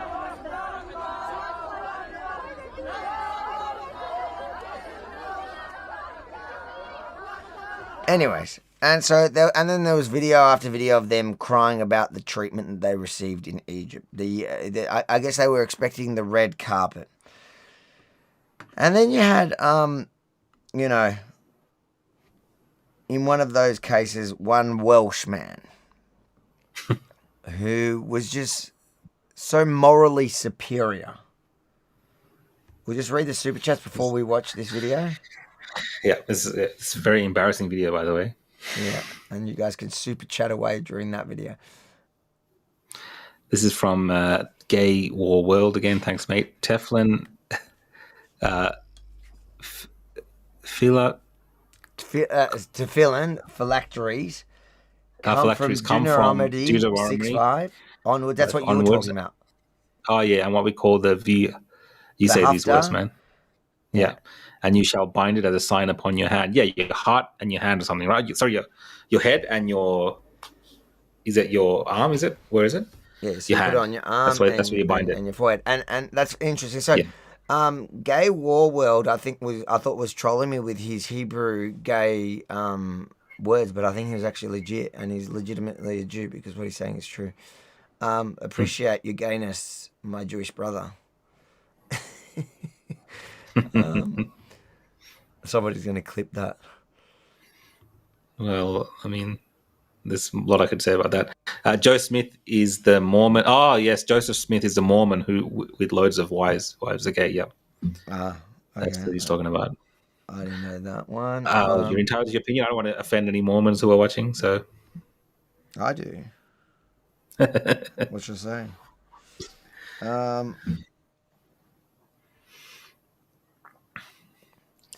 And then there is, sorry, I thought there was a story popping up in news. Spets, Avi, you reminded me of I have a bone to pick with Israel. Send these lefty losers and Greta over the border and shut the gate. Hope your family is doing all right, from a Persian. Thank you. And hopefully we can go and visit Iran together one day. That's the thing. Like, I'm conflicted about all that. I feel like Greta and these guys, let them go to Gaza. What's the problem? They want to go so badly. Let them in. Like, I don't have a problem with that.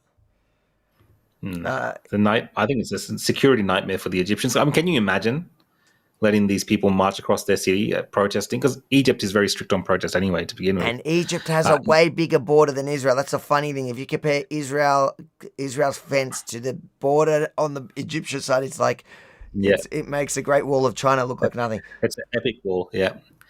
I'll let you read this one from your friend, mate. My Michigan Gay War World says, yes, gay Jew from the UK here, bro. Laugh out loud. I was trolling before. All right.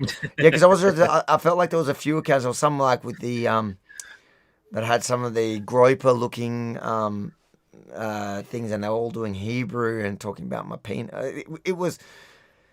Listen, as long as you are super chatting, we completely support you and your comments. No, I really appreciate it. Thanks, mate. Thanks for the suggest.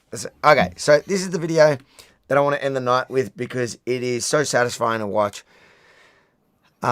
This self-entitled, self-indulgent, white, out of touch, leftist nutcase who's trying to plead with the I love their faces. I love the faces of the Egyptians. Yeah, watch the faces of the Egyptian when he's pleading with them about letting him cross to Gaza after they've forcibly deported most of his friends, or maybe that was, I don't know the timeline. This may have been before, after. It seems like at the end of it. Anyways. A genocide of a people. Please, times I've been to Palestine as a nurse. I paid for myself to go. They are hearing me. This man is wearing a Palestinian ring. They are all Muslim. This is a genocide of a Muslim people by Zionists. They can't hear you. They can't hear you. They're not hearing you. They can't hear you. Please. They can't hear you. I'm sorry. I'm a nurse. I saw them shooting people in refugee camps. They are waiting for orders, and that's it. I know. They can't hear you. But they don't have to follow the orders. No, they are following. They can allow us to stand for Palestine. They are saying that they don't have choice. Like, they don't have You do have a choice. You're humans. We're here for humanity. You are part of humanity. You are my brother. In Islam, you are my brother. Are you Muslim? Please, I had them saw them shooting pregnant women. Muslim women. These people aren't Muslims that are doing this. They're Zionists. They're not Jewish. Please, I stand for Islam. I stand for the people of Palestine. I'm a nurse and I'm a pacifist. I've come here out of love for my brother, my human brothers. I'm a nurse. I saw them shooting women. I saw them shooting children. Have you ever heard a starving child cry? Have you ever heard an Arabic woman trying to breastfeed her flaccid child as it dies and her breasts are empty because she's been starved? Just 1 second. Like, I love how he's playing the race card over and over. Yeah. He's like, they're Muslims, they're Arabs, they're Muslims, and it's not. They're not Jews. They're Zionists that are doing this. It's like, mate, even they think you're retarded. الطفل لانه فيش حليب في الثدي تبعها. Please. I can't explain to you the horror. I can't explain to you the smell of starving babies.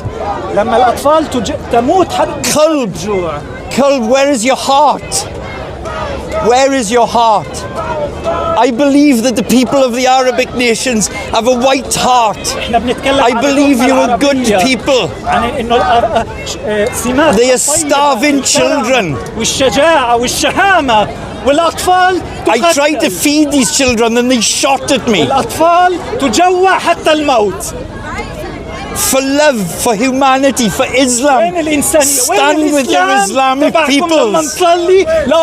Please stand with your Islamic brothers and sisters. They welcomed me into their heart. I paid to go there as a nurse. They beat me in the desert for feeding starving Islamic children. Where is your qalb? Where is your heart? For the love of life and for the love of humanity. They're babies and women. The women are trying to feed their dying babies and their breasts are empty. Do you know what that smells like? Do you know what that sounds like?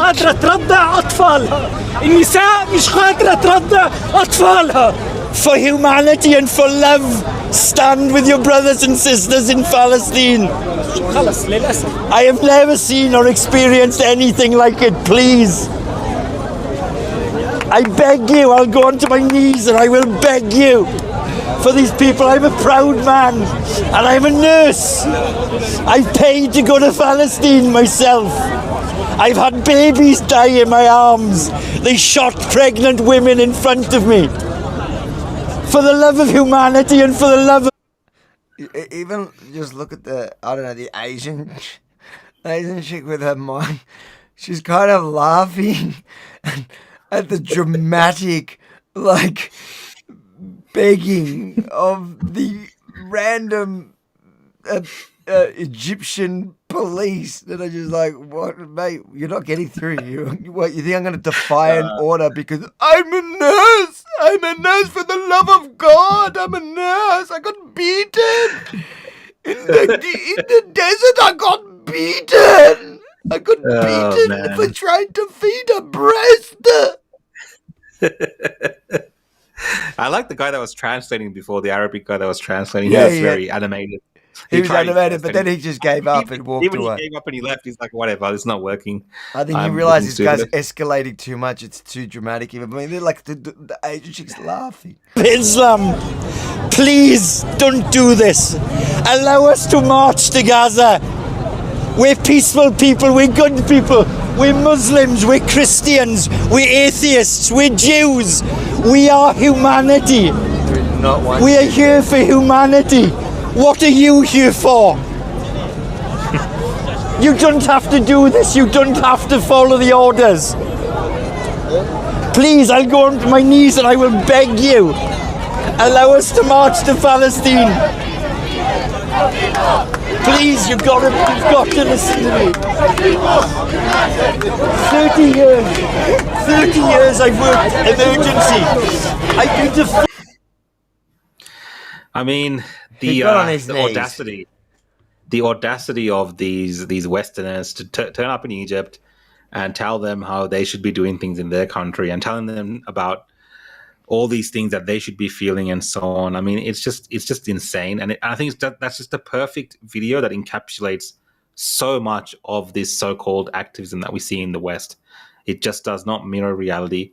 And when you're hit in the face with the reality, like you saw this man right there in Egypt, there is a massive wall there that it's not getting through. And it's the same type of wall that's there in Egypt where the Gazans can't get through either.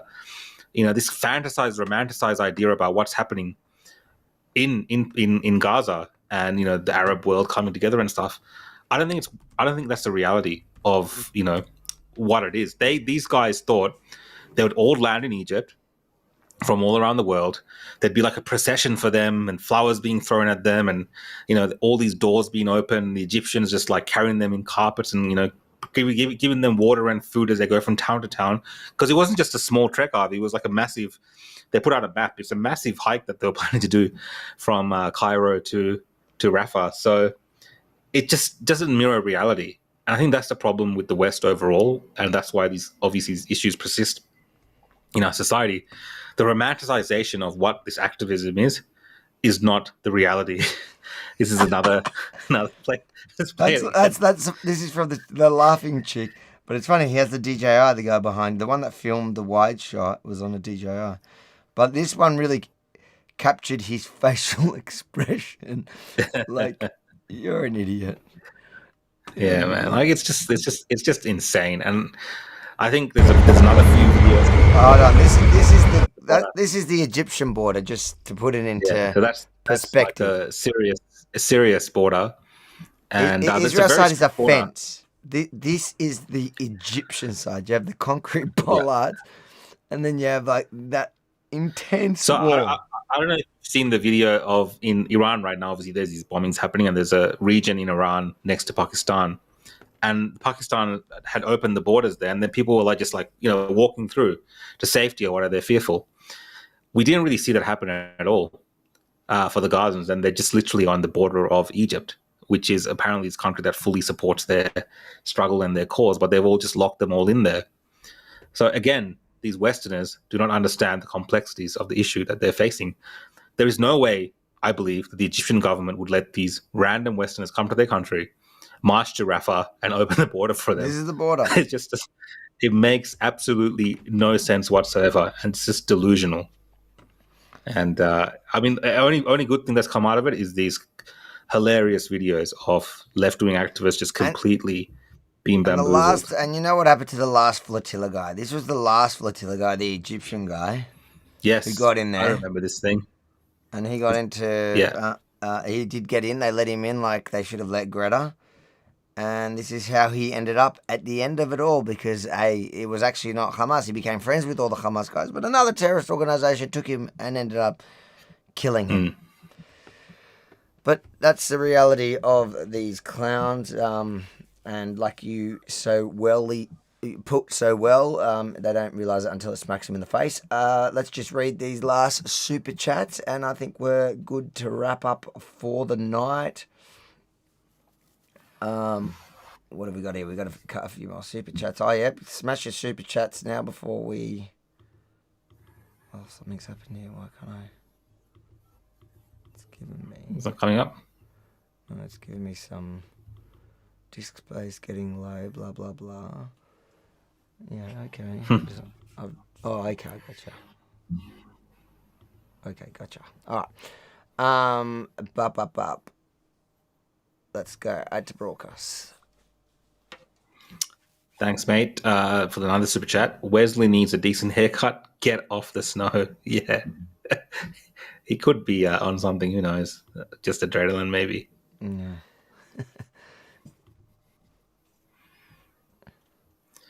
Abby says he has ruined Gavin and Stacey for me. I can never watch it again. Again, a reference to a show that I'm not, something that I'm not familiar with. No. I'm the worst for shows. Okay. But let us know in the comments. Did it ruin Gavin and Stacey for you? Thanks, Abby, for the super chat. Gavin and Stacey has been ruined. I'm not even going to bother watching it now that you say that, because it's probably ruined. Last but not least... Mark Suckling, thanks for the super chat, mate. I was waiting for the Mel Gibson as William Wallace cry out for freedom from Haiti in Egypt. It was building up to that. That's what it was missing. The way he got on his knees, like it was... Yeah, should have yelled freedom. All the activists with the pink hair should have just then rushed the Egyptian border guards and try to get through. But alas, that didn't happen that way. All right. Well, I think that.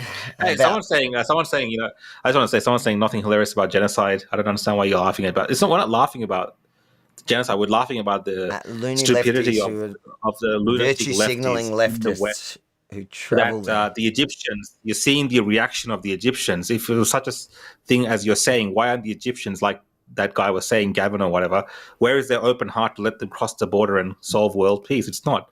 The reality of the world is much different to what these activists painted out to be. And this is the truth, cold, hard reality. And parts of it is funny because you have these woke Western leftists preaching to people in Egypt, in their own country, about how they should feel about things and deal with things which are happening at their border.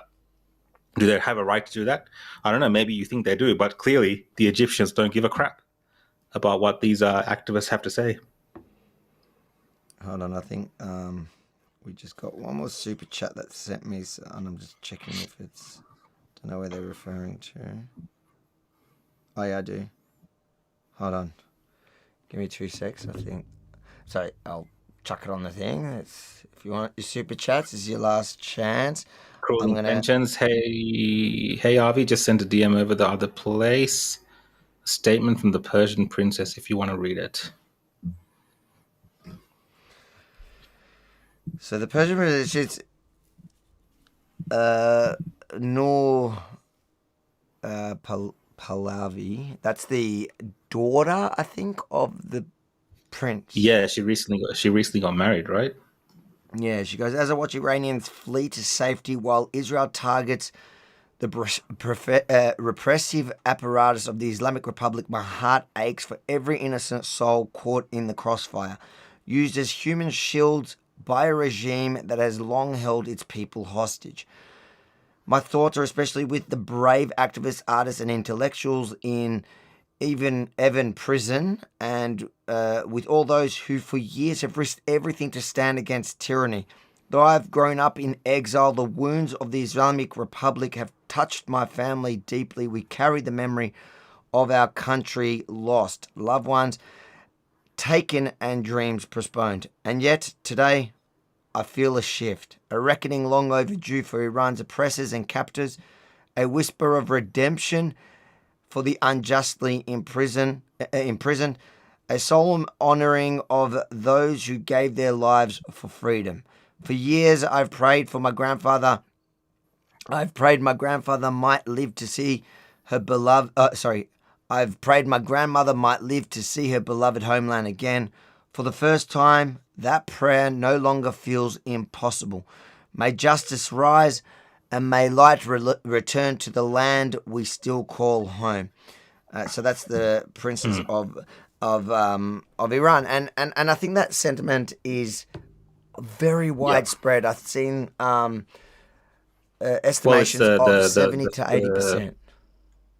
Yeah, I think the son of the last Shah of Iran, Reza Pahlavi, as well, who's kind of the lead candidate. Let's say there was a regime change, they've kind of put him out as a person that can potentially. I think that's the way it's supposed to go according to the dynasty. That's going back to the have a transitional role, and he's obviously been doing the media rounds, and even the left wing media have now been having him on to spread his message and do these things. So there's a massive shift happening and a change happening. Whether that leads to regime change, I don't know. I still don't think the US should, or the rest of the world should, try to enact regime change. Regime change is more successful if it comes from the people. Yeah, but I think this regime change is different.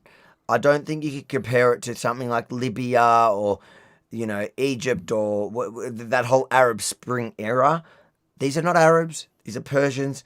These are people returning to something that they already had, something they already know. They are educated, smart, driven people. And you know what?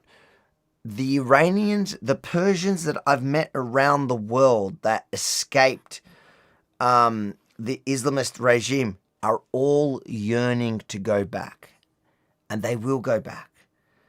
Yeah. So I hope to God, thank you, Cruel Intentions, and thank you to everyone for passing that on so I can read it out. But thank you to everyone for joining us tonight on the streams, for everyone that's shared it, and all the super chats. Thank you so much. I'm really enjoying these Tuesdays and Thursdays at the moment. We might start, I don't know, maybe we'll start doing it even more than those 2 nights. I have fun at these with these lives. I don't know about you, Rukshan. Maybe I'll find a co-host that actually offers something to the audience. What do you reckon? Yeah, I mean, go for it. No, I'm enjoying it. Maybe we can do more. What happened to that the Lebanese co-host we had? He's disappeared for a bit. Yeah, he's back soon. He's back He's soon. back. All right. No, I'm he's not back joking, yet. I'm He's joking. back next month, I think. We'll He's have away. Joel back on. But yeah, thanks, guys. Thanks for watching. And you can follow me at The Real Rukshan on X. I'm sharing a lot more views there, actually. Come join in the conversation. I do share my view on things which are happening. Whether you like it or not, you can come join the conversation. Thanks, guys. If you're on my socials, just go to followrv.com. I've got all my links there. You can check it there, followrv.com. Otherwise, good night. Stay safe. Love you. Hopefully, tomorrow we have some even better news. If there are breaking news, make sure, if you're whatever platform you're watching on now, hit the subscribe and that notification bell, especially on YouTube, because when there is breaking news, like I did on Friday, we just jump live and we unpack it as it happens. It's fun. We do it together. Instead of having it turn on, one channel, we scroll it together and we find out what's happening in real time, and we try to unpack it in real time. But for now, God bless. Thanks, guys. Take care. Bye.